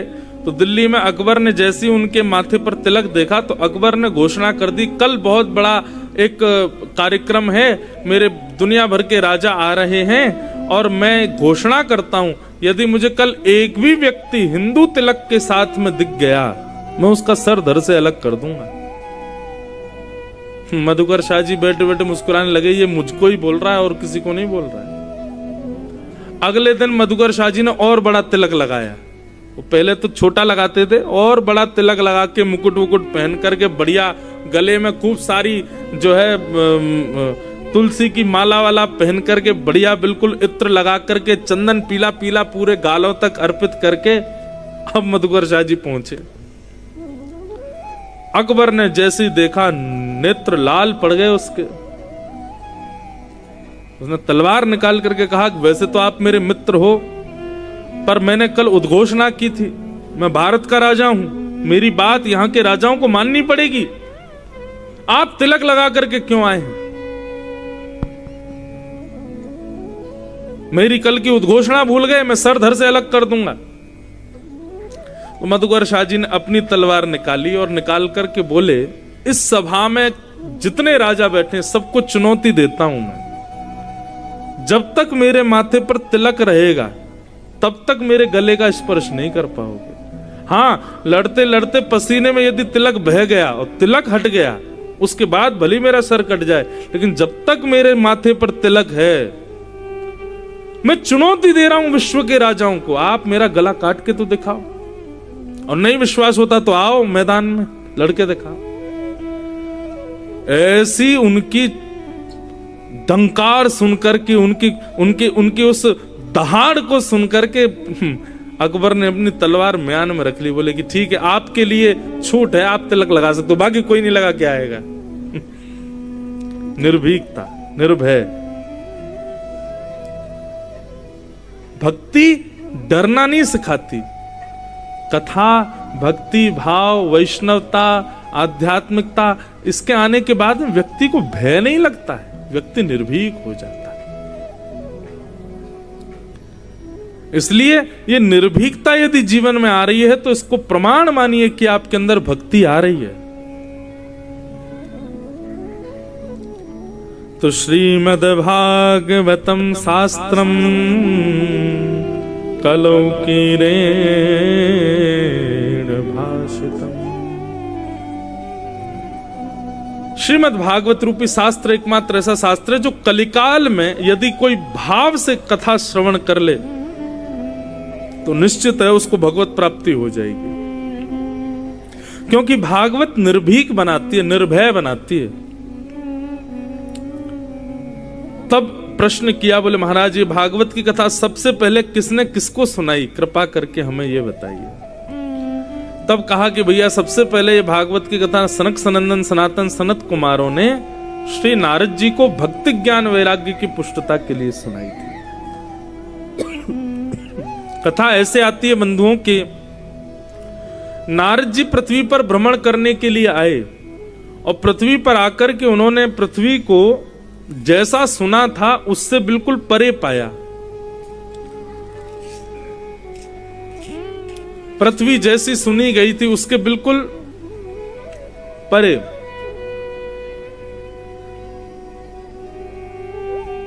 सब जगह भ्रमण करते करते नारद जी परेशान हो गए। परेशान होते हुए जैसे ही वृंदावन पहुंचे, तब वृंदावन में उन्होंने क्या देखा, कलकल निनाद करती यमुना जी के तट पर एक परम सुंदरी बैठी है, इतनी सुंदर कि कोई देखता रह जाए उसको। और उस परम सुंदरी की गोद में दो वृद्ध लेटे हुए हैं और वो रुदन कर रही है, विलाप कर रही है, रो रही है वो सुंदरी। नारद जी महाराज बोले ये क्या, कौन है, इसके दादा हैं, किसके नाना हैं, इसकी गोद में ये दो वृद्ध कौन है और ये रो क्यों रही है। और क्या देखा कि उस सुंदरी की सेवा में असंख्य नर नारी लगे हुए हैं, कोई उसके लिए जल ला रहा है, कोई भोजन ला रहा है, सब सेवा में लगे, लेकिन फिर भी वो दुखी है। तब नारद जी ने उस सुंदरी से पूछा कि देवी तुम कौन हो और तुम्हारी गोद में दो वृद्ध कौन हैं। तब उसने अपना परिचय देते हुए कहा, अहम भक्ति ऋतिख्याता इमो में तनयो मतौ ज्ञान वैराग्य नामानो काल योगेन जर्जरो। मैं भक्ति हूं, मेरा नाम भक्ति है। और ये दो जो मेरी गोद में लेटे हैं वृद्ध, ये दोनों मेरे बेटे हैं। इसका नाम ज्ञान है, इसका नाम वैराग्य है। कलयुग के प्रभाव की वजह से ये दोनों वृद्ध हो गए, इसलिए मुझे रोना आ रहा है कि मैं युवान हूं, मेरे बालक वृद्ध हो गए। बंधुओं, कलयुग में ये ज्ञान वैराग्य और भक्ति उम्र से बुद्धि नहीं होते। हम लोगों की भक्ति जितनी बढ़ेगी, ज्ञान जितना बढ़ेगा, वैराग्य जितना बढ़ेगा, उतने ज्यादा ये युवान होते चले जाते हैं। लेकिन ज्ञान और वैराग्य दोनों वृद्धावस्था में है। कलयुग में स्थिति क्या है हम लोगों की, भक्ति तो है हमारे भीतर लेकिन ज्ञान और वैराग्य नहीं है। घर में कोई मंगल दिवस हो, मंगल कारण हो तो घर में दिया जलाना चाहिए, घर में सुगंधी करनी चाहिए, घर के बाहर जो है अशोक के पत्ते टांगने चाहिए, केले के वृक्ष लगाने चाहिए। लेकिन क्यों ये नहीं पता, क्यों, बस करना चाहिए। रक्षाबंधन के दिन बहन भाई को राखी बांधेगी, राखी बांधेगी। दुनिया भर के अब तो आजकल फैशनेबल राखी और आती हैं, क्या क्या उनमें बना रहता है। बस वो फैशन बन गया है, केवल एक भेड़ चाल बन गई, बांधना है। दोनों से पूछो बहन भाइयों से, क्यों बांधी राखी, ये नहीं पता। इसके पीछे कारण क्या, जे मेरी रक्षा करेगी। अरे तो उसके मूल में क्या है बात। होली के दिन एक दूसरे के गालों पर हम गुलाल लगाते हैं, क्यों, रंग क्यों लगाते हैं। बुरा ना मानो, होली है, कोई बेचारा बढ़िया कलफ का कुर्ता पहन के जा रहा, उसको बिगाड़ दोगे, और बुरा मत मानो, होली है। क्यों, आज बुरा क्यों नहीं माने, आज ऐसा क्या है कि हमको बुरा नहीं मानना, नहीं पता। दीपावली आ रही है, घर में दिए जलाओ, चलो इसका तो उत्तर सब दे देते हैं, राम जी आए थे इसलिए दिया जला रहे हैं। तो राम जी आए तो घर में लक्ष्मी गणेश की पूजा क्यों हो रही है फिर, ये नहीं पता। मतलब भक्ति तो है पर ज्ञान और वैराग्य नहीं है। अच्छा, हनुमान चालीसा कितने लोगों को याद है, हाथ ऊपर करो। जितने लोग हाथ ऊपर नहीं कर रही माता, इनको याद नहीं है, इसका मतलब है। अरे भैया शर्म आ रही है, हाथ ऊपर करो। अरे हम थोड़ी करेंगे, बगल वाली देख रही है हमें। हनुमान चालीसा सबको याद है ना?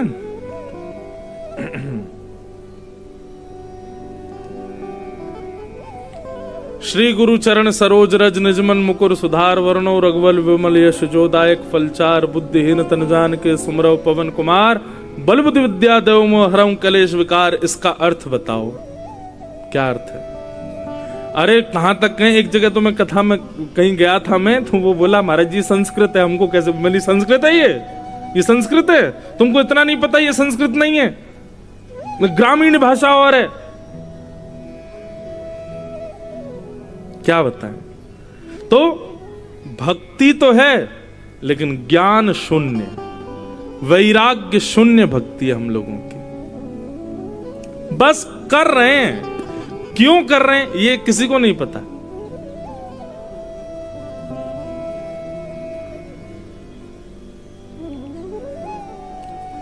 ऐसी हालत है।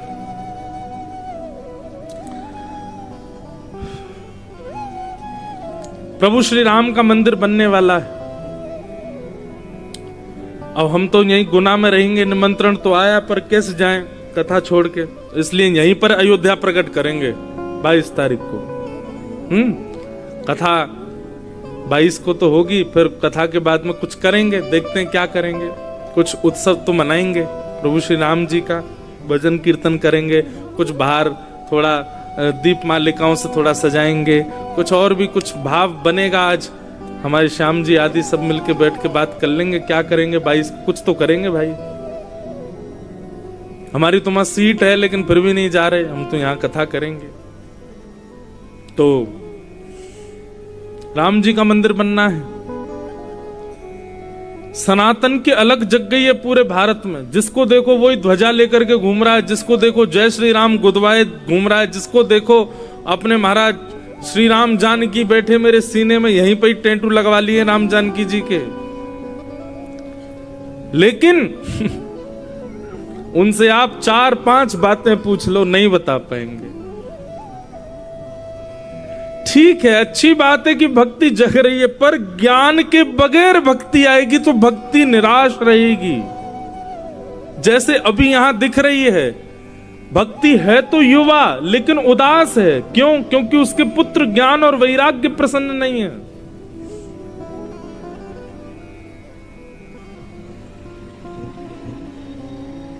इसलिए भैया ज्ञान और वैराग्य ये दोनों युक्त ही भक्ति होनी चाहिए। आप कहोगे महाराज जी हमारे हिंदू वैदिक सनातन धर्म का तो इतना ज्ञान है, इतना ज्ञान है कि एक जन्म में तो मिलने से रहा, फिर क्या करेंगे हम? आप लोग क्योंकि ज्ञान को पढ़ना समझते हो, ज्ञान को केवल ग्रंथों में जो लिखा उसको ज्ञान समझते हो, इसलिए आप गलत हो। ये ज्ञान नहीं है। सत्य बताएं, हमारे देश के सबसे बड़े प्रतिनिधि से भी ज्यादा पढ़े लिखे लोग अभी इस पंडाल में बैठे होंगे। हमारे देश के सबसे बड़े जो प्रतिनिधि हैं, सबसे बड़े जो व्यक्ति हैं, उनसे भी ज्यादा पढ़े लिखे लोग इस वक्त पंडाल में एक नहीं 4-5 बैठे होंगे। क्या कहते हो फिर आप इस बात को? वो ज्ञानी नहीं है?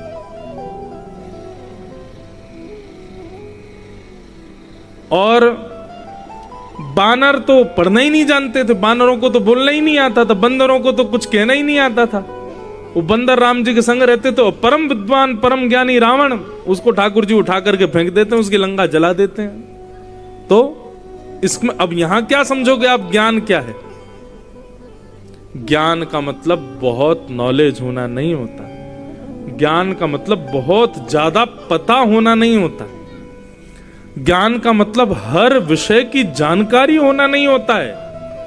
ज्ञान का मतलब विवेकी होना, सद असद की पहचान होना, सही गलत का अनुपात जानना, इसको ज्ञान कहते हैं। और ये ज्ञान ना तो आपको गुरुकुल में मिलेगा, ना ही आपको स्कूल में मिलेगा, ना आपको कॉलेज में मिलेगा, ना यूनिवर्सिटी में मिलेगा। ये विवेकी होना तो आपको केवल और केवल सत्संग में मिलेगा। सत्संग आपको विवेकी बनाता है। विवेक, मैं फिर कह रहा हूं, ज्ञान का मतलब बहुत पढ़ा लिखा होना नहीं होता। कबीरदास जी बहुत पढ़े लिखे नहीं थे, लेकिन विवेकी थे, विवेक जन्य उनका जीवन था। मीराबाई बहुत पढ़ी लिखी नहीं थी, लेकिन विवेकी थी। अरे बानर सेना ज्यादा कौन कोई पढ़े लिखे थोड़ी थे। हनुमान जी के साथ में जितनी बानर गए राम जी के साथ, सब विवेकी थे। विवेक का मतलब होता है सद असद की पहचान, सही गलत की जानकारी होना, क्या सही है क्या गलत है। अस्तो मां सदगमया तमसो मां ज्योतिर्गमया।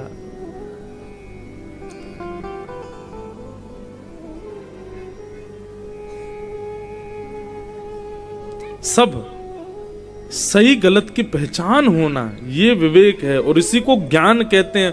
और ये विवेक बिनु सत्संग विवेक न होई, राम कृपा बिन सुलभ न सोई। इसी पंक्ति को श्रीमद् भागवत में कितनी सुंदर बात से कहा। क्या? बहुत जन्मों के जब भाग्य उदित होते हैं तब जाके सत्संग मिलता है, और बहुत सत्संग जब जीवन में आ जाता है तब विवेक जन्म लेता है, तब ज्ञान आता है। ये विवेक बुद्धि होना, इसको ज्ञान कहते हैं। और विवेक केवल सत्संग में प्राप्त होगा, सत्संग से। सत्पुरुषानाम संग इति सत्संग, सद्ग्रंथानाम संग इति सत्संग, सद वस्त्रानाम संग इति सत्संग। सत्संग का मतलब भी केवल ये नहीं होता कि कथाएं सुनना, इसको भी सत्संग नहीं कहते। हम कैसे व्यक्ति का संग करते हैं, कैसा भोजन करते हैं, कैसे वस्त्र पहनते हैं, कैसे माहौल में रहते, सब सत्संग कहलाता है, सब सत्संग है। ऐसा सत्संग फिर विवेक को जन्म देता है, और वही विवेक ज्ञान कहलाता। उसी ज्ञान से ही भक्ति प्रसन्न होती है। बहुत बहुत चिंतन करके सुनिएगा बंधुओं कथा। ये कथा केवल हम यहाँ पे खाना पूर्ति नहीं करते, कहीं भी कथा हो थोड़ा कुछ नए नए भाव आते रहते हैं। इसको सुना कीजिए ध्यान से, बहुत जीवन उपयोगी बातें। तो भक्ति को यदि प्रसन्न करना है तो सबसे पहले जीवन में ज्ञान आना चाहिए। ज्ञान मतलब विवेक आना चाहिए, विवेक मतलब सही गलत की पहचान आनी चाहिए। और ये आएगी कहां से? सत्संग से। दूसरा भक्ति के पुत्र का नाम है वैराग्य। वैराग्य का अर्थ क्या होता है? मतलब सब छोड़ चले जाओ, सब छोड़ छाड़ के हिमालय में रहो, गंगा किनारे रहो, हरिद्वार में रहो, वैराग्य नहीं। वैराग्य का मतलब सब त्याग देना नहीं होता। वैराग्य का मतलब सबसे आसक्ति का त्याग कर देना, उसको वैराग्य कहते हैं।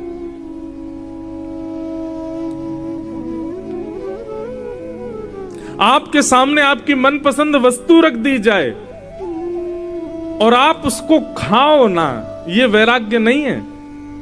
आपके सामने आपकी मनपसंद वस्तु रख दी जाए और तब भी आपकी जीभ में पानी ना आए, इसको कहते हैं वैराग्य। वस्तु सामने है और आपको खानी नहीं है, ये तो कोई भी कर लेगा, लेकिन उस वस्तु पर मन भी ना मचले, इसको वैराग्य कहते हैं। बहुत ध्यान से सुनिए। वैराग्य का मतलब वस्तु का त्याग नहीं, वस्तु के प्रति जो हमारी इच्छाएं हैं उन इच्छाओं का त्याग, उसको वैराग्य कहते हैं। वैराग्य का संधि विच्छेद करो, राग रहित जो है उसको वैराग्य कहते हैं। राग रहित मतलब आसक्त रहित, उसको वैराग्य कहते हैं। वैराग्य ये जीवन में जब आएगा तब भक्ति प्रसन्न होगी। अपनी मन की इच्छानुसार हर वस्तु का सेवन करना, हर वस्तु को अपना लेना, जो मन कहे उसी वस्तु का सेवन करना, जो मन कहे उस स्थान पर चले जाना, जो मन करे उस वस्त्र को पहन लेना। मन की इच्छाओं के अधीन रहने वाला व्यक्ति आध्यात्मिक नहीं बन पाएगा। मन की इच्छाओं के अधीन रहने वाला व्यक्ति कभी भक्त नहीं बन पाएगा, उसको मन की इच्छा मारनी पड़ती। और एक समय ऐसा आता फिर मन में कोई इच्छा ही नहीं आती, भगवत संबंधी इच्छा आती है जितनी आती है। इसको कहते हैं वैराग्य। तो ज्ञान और वैराग्य इन दोनों की पुष्ट ये दोनों जब पुष्ट होंगे तब भक्ति प्रकट होगी।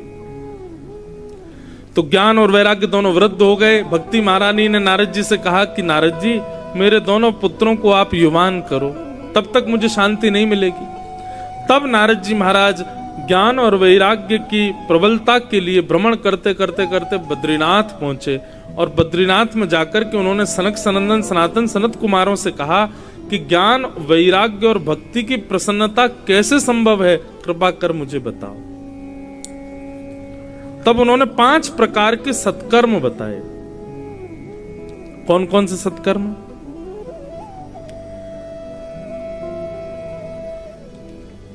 पांच प्रकार के सत्कर्म कौन कौन से? कि तप यज्ञ, योग यज्ञ, तप यज्ञ, योग यज्ञ, द्रव्य यज्ञ, स्वाध्याय यज्ञ, और 5वां यज्ञ है ज्ञान यज्ञ। ये 5 प्रकार के यज्ञ हैं। इनमें सबसे श्रेष्ठ सत्कर्म है ज्ञान यज्ञ। द्रव्य यज्ञास तपो यज्ञ, योग यज्ञस तथा परे, स्वाध्याय ज्ञान यज्ञश्च ते तु कर्म विसूचक। सबसे बड़ा सत्कर्म यदि संसार में कोई है तो वो है ज्ञान यज्ञ, जो ये भागवत की कथा हो रही है। बहुत बड़ा सत्कर्म माना गया इसको। क्यों? कराने वाले एक परिवार होता है, लेकिन लाभ कितनों को मिलता है। और आप कहोगे महाराज जी हम भंडारा करा दें वो भी तो लाभकारी है, हम वस्त्र बांट दें वो भी तो लाभकारी, हम और कुछ कर दें वो भी तो लाभकारी, लेकिन उसका लाभ जीवन पर्यंत नहीं होता। पर ज्ञान यज्ञ का लाभ जीवन पर्यंत होता है। 7 दिन आपने कथा सुनी, 7 दिन में जो प्राप्त किया वो अंतिम श्वास तक आपको पास रहेगा, आपका कल्याण करेगा, आपको याद रहेगा। इसलिए सबसे बड़ा सत्कर्म माना गया ज्ञान यज्ञ। आपने अन्नदान किया तो अन्नदान का फल तब तक रहेगा जब तक जिसको अन्नदान किया उसका अन्न पूर्ण ना हो जाए। आपने वस्त्र दान किए तो वस्त्रदान का फल तब तक रहेगा जब तक वस्त्र उसके उपयोग में है। पर ज्ञान दान किया तो ज्ञान कभी खत्म नहीं होता, एक बार आ जाएगा जीवन में, अनवरत अंतिम श्वास तक रहेगा। इसलिए उसको सर्वश्रेष्ठ यज्ञ माना गया। इसलिए नारद जी, यदि आप चाहते हैं कि भक्ति ज्ञान वैराग्य तीनों पुष्ट हों तो उसके लिए ज्ञान यज्ञ करो। और ज्ञान यज्ञ में भी सर्वश्रेष्ठ ज्ञान यज्ञ कौन सा है? अनेक प्रकार के ज्ञान यज्ञ हैं। तब सर्वश्रेष्ठ ज्ञान यज्ञ का भाव बताते हुए सनत कुमार कहते हैं कि सत्कर्म सूचको नूनम ज्ञान यज्ञ स्मृतो बुधई, श्रीमद् भागवतालाप सतु गीता सुखादि।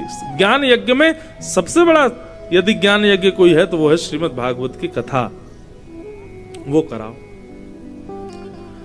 नारद जी महाराज बोले, भगवान कहां कराऊं, कैसे कराऊं, क्या व्यवस्था होनी चाहिए, सब कुछ बताइए। तो यहां पर भागवत कैसे करानी चाहिए उसके सारे नियम बताए गए। सुंदर व्यासपीठ होनी चाहिए, श्रोताओं के बैठने के लिए सुंदर सभागृह होना चाहिए। अब उस समय पर ये सब पंडाल तो थे नहीं, तब उन्होंने आनंद वन के बारे में बताया। बोले गंगा के तट पर एक सुंदर वन है जहां पर बहुत सारे वट के वृक्ष हैं। तो बोले सुंदर छाया है, उसके नीचे श्रोता बैठ जाएंगे। वहां पर एक दिव्य वृक्ष है, उस वृक्ष के नीचे बालुका की व्यासपीठ बना करके उस पर व्यास जी बैठ जाएंगे। वृक्षों की छांव के नीचे सब श्रोता बैठ जाएंगे। सबके लिए उत्तम प्रसाद की व्यवस्था। बोले प्रसाद के लिए क्या व्यवस्था करें? बोले वन के फल सबको प्रसाद में देना। पान करने के लिए गंगा जी का जल हो गया। इस प्रकार सब व्यवस्थाएं बताई। यहां पर तो ये कहा गया कि व्रत करके कथाएं सुननी चाहिए। बोले कैसा व्रत करें?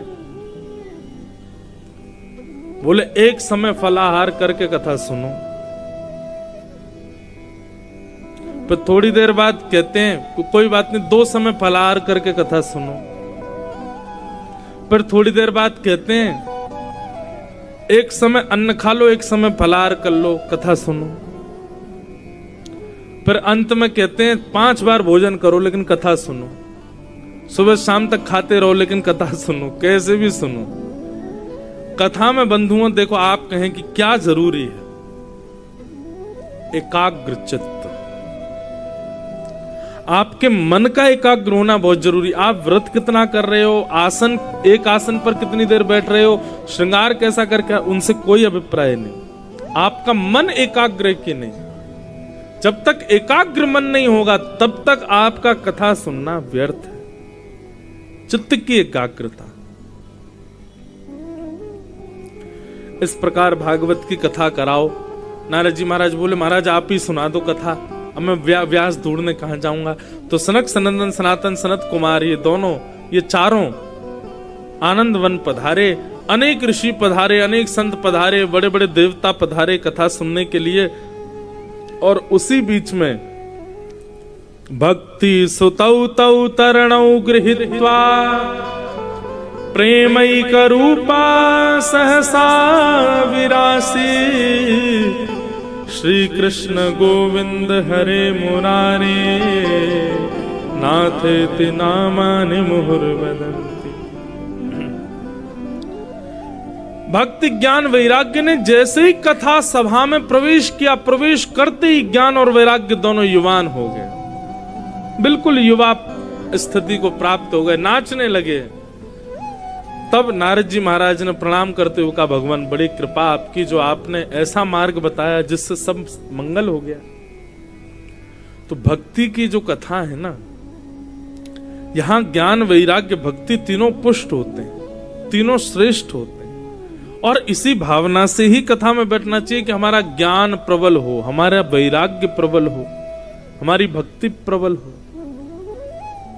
इस प्रकार भक्ति ज्ञान वैराग्य पुष्टता भागवत की कथा से हुई। ये भागवत के महात्म का प्रथम सर्ग है, प्रथम भाव। बोलो भागवत महापुराण की। भागवत की कथा सुनने से भक्ति ज्ञान वैराग्य ये तीनों हैं तो सही हमारे भीतर, लेकिन वृद्ध हो गए, तीनों युवान हो जाते हैं। अब यहां पर महात्म का दूसरा अंग सुनाया गया, जहां पर दुनिया भर के पाप करने वाले लोगों को किस प्रकार भागवत जी पाप निवृत्त करती हैं, यह बताया गया। हम जल्दी जल्दी इसको भी श्रवण करें। कल का बंधुओं समय याद रखना, 1:30 बजे आप लोग आ जाना, ताकि 2 बजे कथा हम प्रारंभ कर दें। किए मानवा पाप कृतस्तु सर्वदा सदा दुराचार रता विमार्गगा क्रोधाग्निदग्धा कुटिलश्च कामिनः सप्ताह यज्ञेन कलौ पुनन्ति ते। जिस मानव ने अपने जीवन में सारे पाप किए हैं, कोई पाप नहीं छोड़ा। अच्छा बंधु, पाप किसको कहते हैं? कई बार कई लोग इस बात पर बड़ी डिबेट करते हैं मुझसे कि महाराज जी आप जिसको पाप कहते हो कई जगह पर वो धर्म भी है, हमें सब जगह की बात नहीं माननी ना। हम दूसरों की देखा देखी क्यों कर रहे हैं कि वहां पर ये धर्म है तो हम क्यों नहीं कर सकते? नहीं, शास्त्रों ने जिस कार्य के लिए मना किया, गुरुजन जिस कार्य के लिए मना करते हैं, माता पिता भाई बंधु बड़े लोग जिसके लिए मना करते हैं, और चौथी बात हमारा मन जिस कार्य को करने में घबराता है, वो सब पाप कहलाते हैं, सब पाप है। अच्छा, मन घबराना तो कई बार तो पेपर हॉल में पेपर देते समय भी मन घबराता है। आप कहो अरे ये तो पाप है, महाराज जी कह गए थे। नहीं, जैसे कि घबराता किस भाव में? नहीं, ये गलत है, ये उचित नहीं, ऐसे घबराता है, समझो वो पाप।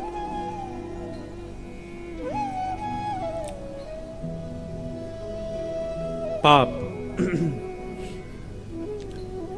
10 महापाप होते हैं, उनके बारे में कल बताऊंगा मैं। 10 महापाप कौन कौन से होते हैं।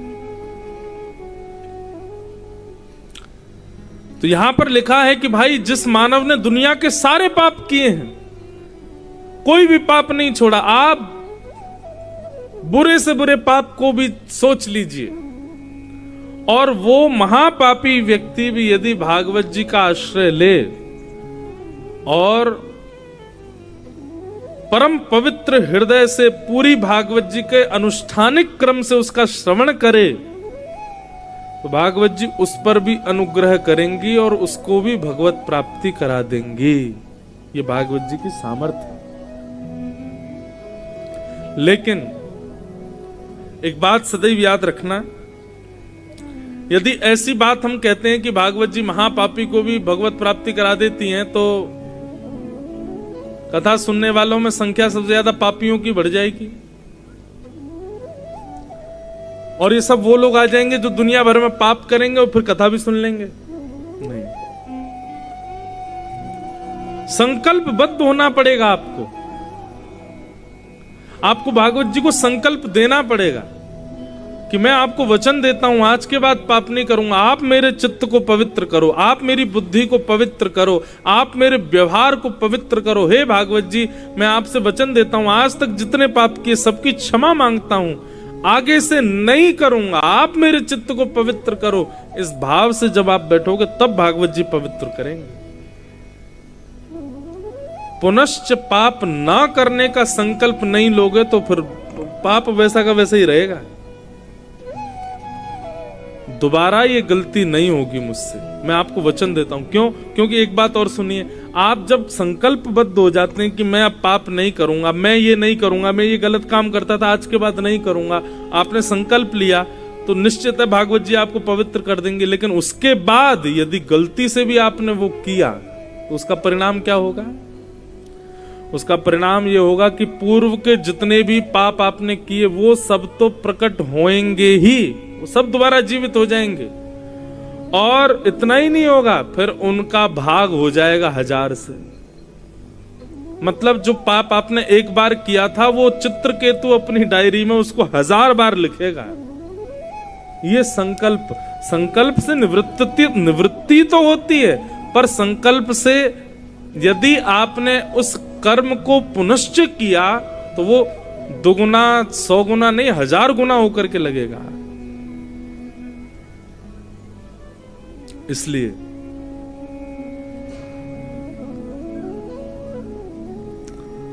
यहां बैठिए, पाप निवृत्त होने के लिए बैठिए, संकल्प दीजिए भागवत जी को कि हम आज के बाद पाप नहीं करेंगे, तब भागवत जी आपके हृदय को पवित्र करेंगे, तब मति पवित्र होगी। कथा सुनने के बाद भी क्रोध कम नहीं हुआ, कथा सुनने के बाद भी लोभ कम नहीं हुआ, कथा सुनने के बाद भी मोह कम नहीं हुआ, कथा सुनने के बाद भी तामसिक वस्तुओं के प्रति आपकी इच्छाएं नष्ट नहीं हुई, कथा सुनने के बाद भी काम हृदय में प्रकट हो रहा है, तो निश्चित है अभी कथा ने आपके ऊपर कृपा नहीं की है। आपने 4 घंटा 7 दिन व्यर्थ किए हैं बस। आपके स्वभाव में परिवर्तन दिखना चाहिए 7वें दिन, तब समझिए कि आपने कथा सुनी।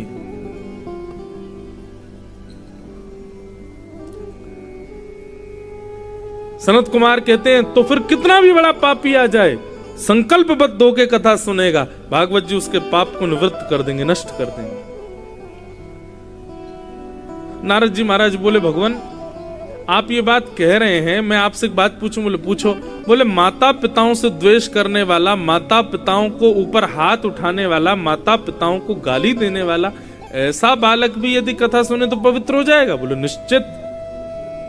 बोले भगवान अब मुझे आपकी बात पर विश्वास नहीं है, आप गलत बोल रहे हैं। इतना महापापी व्यक्ति और आप कह रहे हो कथा उसको भी पवित्र कर देगी? मुझे विश्वास नहीं। तब सनत कुमारों ने कथा सुनाई। सुनो, एक ब्राह्मण थे, ब्राह्मण का नाम था आत्मदेव। आत्मदेव ब्राह्मण के कोई संतान नहीं थी और संतान ना होने की वजह से वो बड़े दुखी रहते थे। एक दिन अपनी आत्महत्या करने के लिए वन में जाने लगे तो एक संत ने उनको रोका और रोक करके कहा, भैया तुम मरो मत, क्योंकि इस जन्म नहीं, तुम्हारे अगले जन्म और आगामी 7 जन्मों तक भी तुम्हारे संतान नहीं है, कोई योग नहीं है संतान का। ब्राह्मण चरणों में गिर के रोने लगा, बोले महाराज मुझे बस इस जन्म में एक संतान मिल जाए, मैं आपको वचन देता हूं, मुझे कभी इच्छा नहीं रही, बस एक संतान मेरे घर आ जाए, मैं प्रसन्न हो जाऊंगा। बंधु, लोग बाग इतना व्रत करते हैं, इतने नियम करते हैं, बहुत ध्यान से सुनिएगा। व्यक्ति को आप कह दो कि भाई हाथ में कपूर लेके और उस पर अग्नि जला के और तुम टेकरी हनुमान जी पैदल जाओ, अपनी मनोकामना लेकर के जाओ और तुम्हारा जो काम रुक रहे होंगे वो सब काम बन जाएंगे। सही बता रहे हैं, आदमी इसको भी कर लेगा। आदमी से कहो भाई तुम घुटने से ऊपर चढ़ो, आदमी चढ़ जाएगा, लेकिन शर्त यह है कि बदले में सांसारिक इच्छा पूर्ति होनी चाहिए, तभी कर पाएगा। विश्वास मानिए, ये जितने भी तीर्थ हैं वहां पर यदि आपकी सांसारिक इच्छाओं की पूर्ति की बात ना होकर के ये लिख दिया जाए कि आप ऐसा कर लो आपको भगवान जी मिल जाएंगे, कोई नहीं करेगा, कोई भी नहीं करेगा, क्योंकि ठाकुर जी को कोई प्राप्त करना चाहते ही नहीं। सब लोग केवल अपनी मनवांछित इच्छा पूरी करना चाहते हैं। कितने बड़े बड़े प्रकल्प कर लेते हैं लोग, कितने बड़े बड़े संकल्प, कितने बड़े बड़े व्रत कर लेते हैं लोग। कोई व्यक्ति दंडवती लगाते हुए सालासर बालाजी जा रहा है, कोई व्यक्ति जो है अपने घर से साइकिल से वैष्णो देवी जा रहा है, कोई व्यक्ति जो है वो सिर के बल ऐसे कला मंडी खाता हुआ जो है बद्रीनाथ जा रहा है। क्यों? इच्छा क्या है? मेरा ये काम रुका पड़ा है, ये पूर्ण हो जाए। कभी भी किसी भी बड़े से बड़े व्रत करने वाले से आपने पूछा हो और उसने ये कहा हो कि मुझे श्याम सुंदर मिल जाए, कभी नहीं हो सकता ना। इसके लिए व्रत करते ही नहीं हम लोग। सबको केवल अपनी इच्छा पूर्ति है। यहां पर भी कितने लोग बैठे हो, किसी का सोमवार का व्रत चल रहा होगा, किसी का मंगलवार का चल रहा होगा, किसी का गुरुवार का चल रहा होगा, किसी का किसी दिन का चल रहा होगा। और वो व्रत आपने किस प्रेरणा से रखा, किस लिए रखा व्रत? सोमवार का व्रत इसलिए कर रहे हैं पति पत्नी में बनती रहे, मंगलवार का व्रत इसलिए कर रहे हैं हनुमान जी कृपा बनी रहे, दुख दारिद्र नहीं आवे।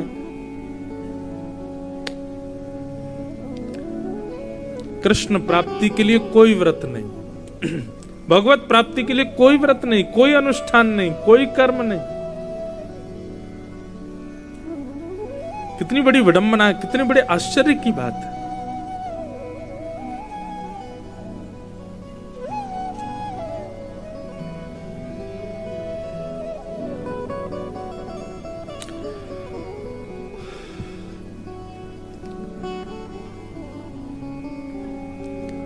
आत्मदेव जी चरणों में गिर गए और संत से कहने लगे, आप कृपा करके मुझे एक संतान दे दीजिए। मैं विश्वास मानिए मैं कुछ नहीं मांगूंगा ठाकुर जी, मुझे कुछ नहीं चाहिए, बस एक संतान मुझे मिल जाए।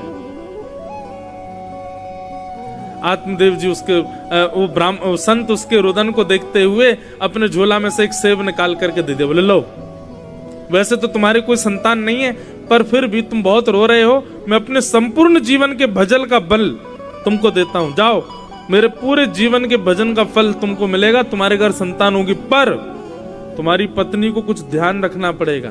क्या? 5 बातों का ध्यान। 5 बात कौन कौन सी? सत्यम शौचम दया दानम एक भुक्तुम तु भोजनम वर्षावधि स्त्रिया कार्यम तेन पुत्रोति निर्मल। यदि तुम्हारी पत्नी इन 5 नियमों का पालन करेगी तो तुम्हारे पत्नी के गर्भ से एक सुंदर बालक जन्म लेगा। फल खाने के बाद कौन कौन से 5 नियम?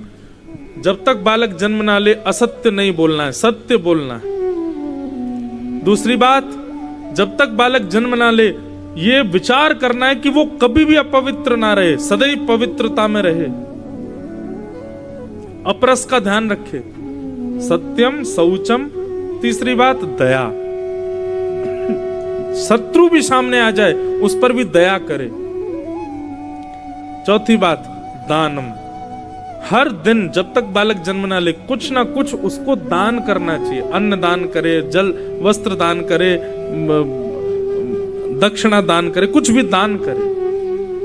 और पांचवा, हमारी पत्नी को कहना 1 वर्ष जब तक बालक ना हो जाए ज्यादातर फलाहार करे, बस एक समय भोजन करे, बाकी के समय जितना हो सके पौष्टिक फलों का आहार करे।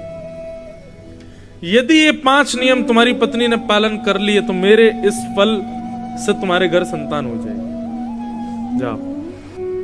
आत्मदेव जी तो नाचने लगे, बोले अरे होगी क्यों नहीं, जरूर होगी, मेरी पत्नी तो मान जाएगी। लेकिन आत्मदेव जी की पत्नी थी धुंधुली,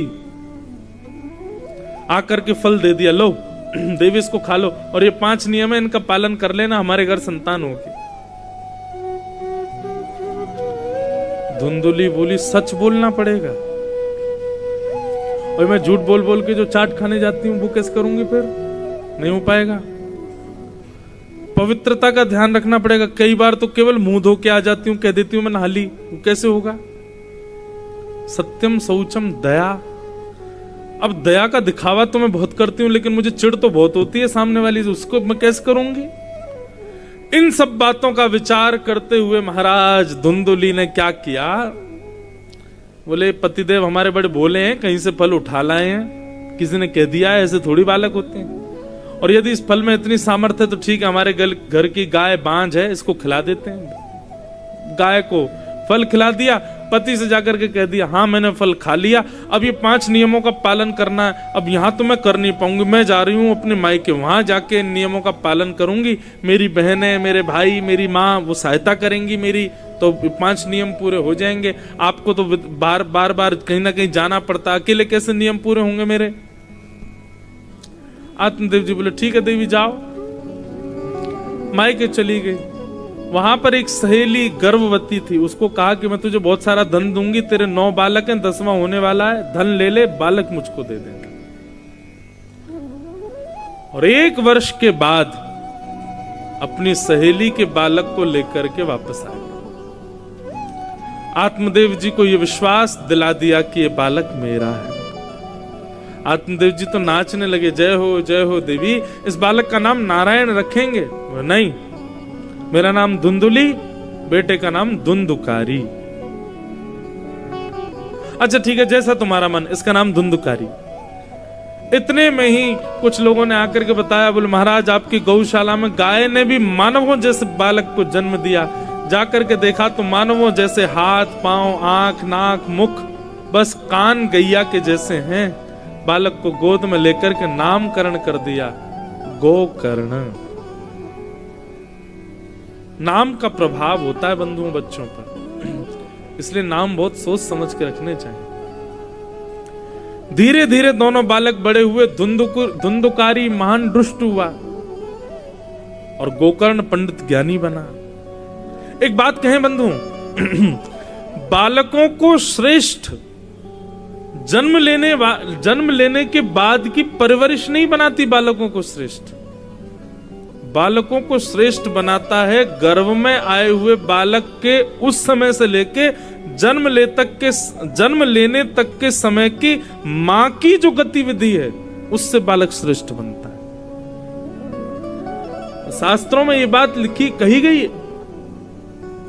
पुलस्त ऋषि के खानदान में रावण जैसा राक्षस हो गया, और कहां कयाधु और हिरण्यकश्यपु जैसे राक्षस के घर में प्रहलाद हो गए।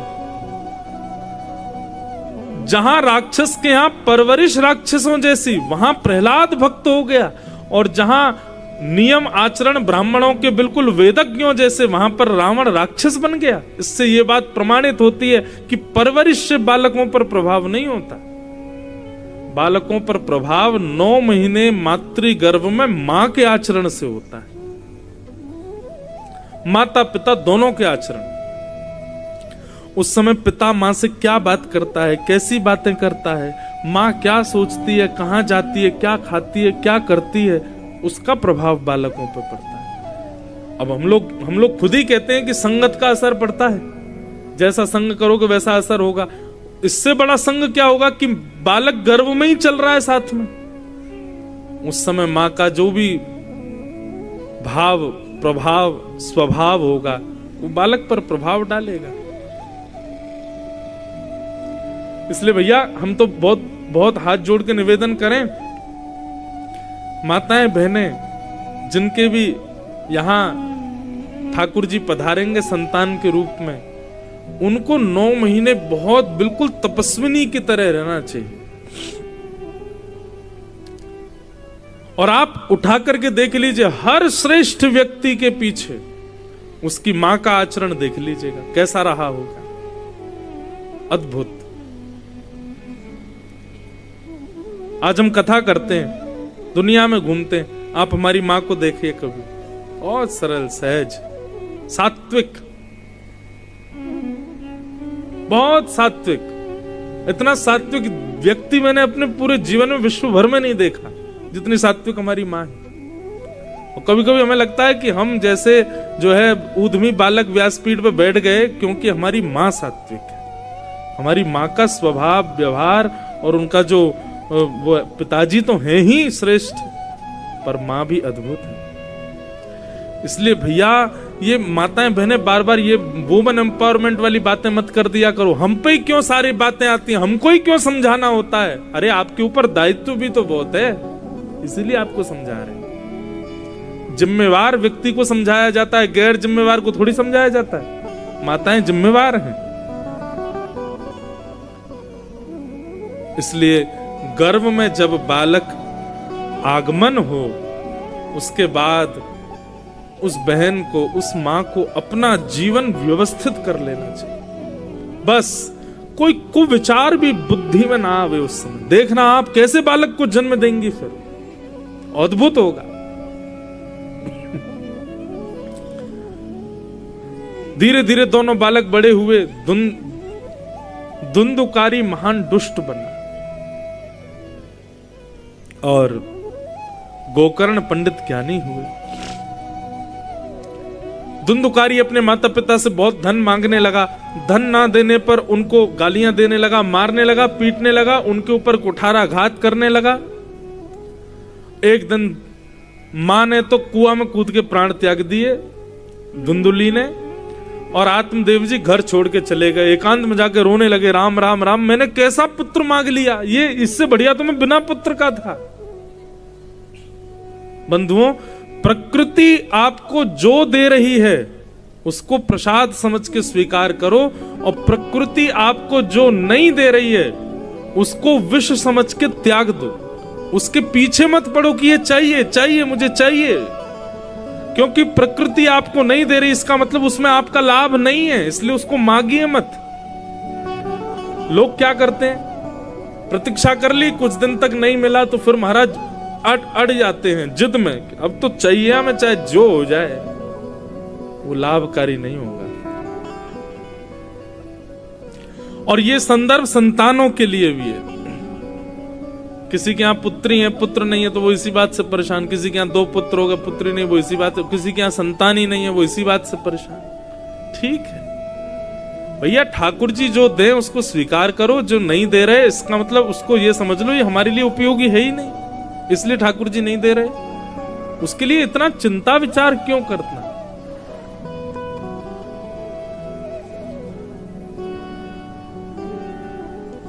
आत्मदेव जी दुखी हो गए, रोने लगे। तभी उनके दूसरे पुत्र गोकर्ण वहां पहुंच गए। गोकर्ण ने जाके कहा, पिताजी क्या बात है, आप इतने परेशान क्यों हो? बोले, बेटा ये राक्षस आ गया हमारे घर में, इसने तो जीते जी हमारा घर नरक बना दिया। ऐसे पुत्र से कौन पिता प्रसन्न रह सकता? मैं बहुत दुखी हूं बेटा, ये पुत्र मेरे जीवन में क्यों आया? तब गोकर्ण जी महाराज अपने पिताजी को सामने बैठा करके 2 श्लोकों में जो ज्ञान देते हैं, इसको गोकर्ण गीता कहा गया।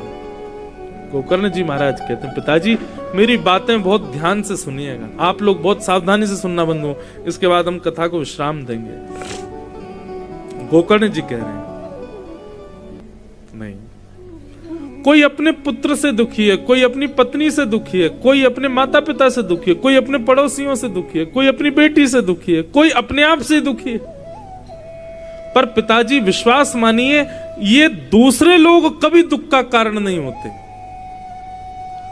दुख का कारण होता है दूसरों में जो आपकी आसक्ति है, वो दुख का कारण है।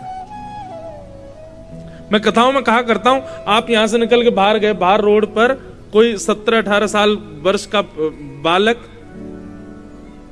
सिगरेट पी रहा हो, अपरिचित, आप उसको जानते ही नहीं है, तो क्या करोगे? आप रुकोगे? बिल्कुल नहीं रुकोगे, घर चले जाओगे। आप देख करके भी घर चले जाओगे। आपको पीड़ा क्यों नहीं हुई? क्योंकि अपना नहीं है। और वहीं अपना ही बालक हो तो तुरंत आपको पीड़ा होगी, आप गाड़ी रोकोगे, उतरोगे, निकल करके दो दोगे, बोले सब करता है, गलत काम करता है, रात भर नींद नहीं आएगी महाराज, चिंता हो जाएगी कि हमारा बालक बिगड़ गया। ये अपनत्व जहां होता है ना पिताजी, मेरा, ये दुख का कारण है।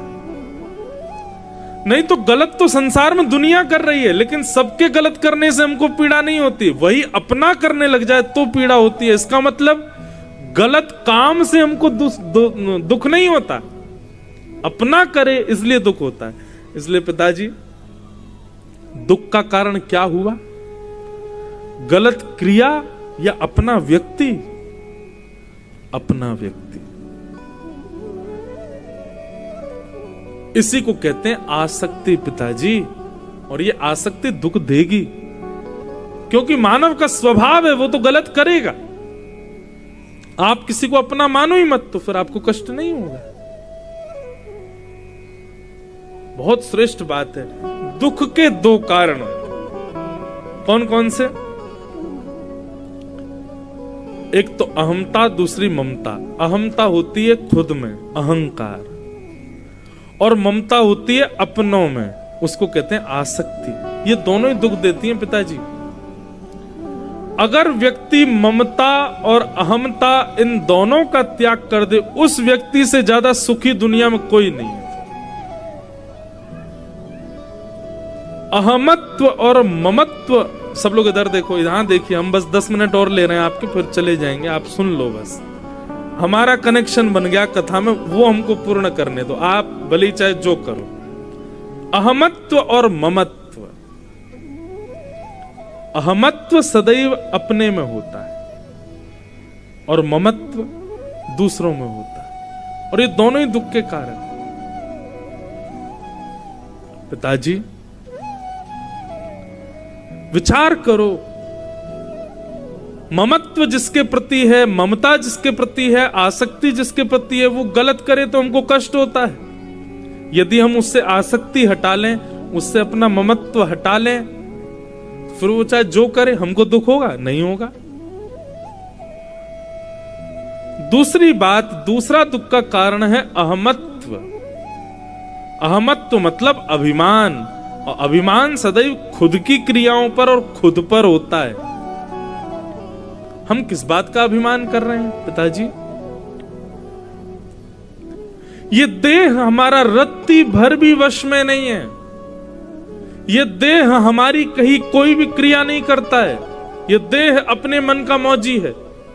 जब चाहे तब फूल जाता है, जब चाहे तब पतला हो जाता है, जब चाहे तब वृद्ध हो जाएगा, जब चाहे तब सुंदर लगेगा, जब चाहे तब कुरूप हो जाएगा, जब चाहे जिसको चाहे उस बीमारी को अंदर प्रकट कर देगा। हमारे कहने से ये देह नहीं चलता, तो फिर इस पर अभिमान क्यों? जो हमारे वश में हो उस पर अभिमान किया जाए, जो हमारे वश में ही नहीं उस पर अभिमान कैसा? अभी इसी वक्त अपने देह को आप सब लोग आज्ञा कर दे, सुन अब तू बहुत हो गया तेरा, अब तू बस इससे ज्यादा बड़ा मत होना, इससे ज्यादा वृद्धता तुझे आनी नहीं चाहिए। अब मैं एक भी बार डाई नहीं करवाऊंगा तेरे को, बिल्कुल एक भी बाल सफेद नहीं होना चाहिए तेरा, और ना मैं जिम जाऊंगा ना मैं कुछ करूंगा, बस अब तू पतला दुबला ही बना रही हो। तेरे को मैंने खिला पिला करके इतना बड़ा कर दिया, अब तुझे मेरी माननी पड़ेगी। देह मानेगा? नहीं मानेगा। बोलते रहो। ऐसे इस देह पर अभिमान क्यों जो आपके वश में ही नहीं है?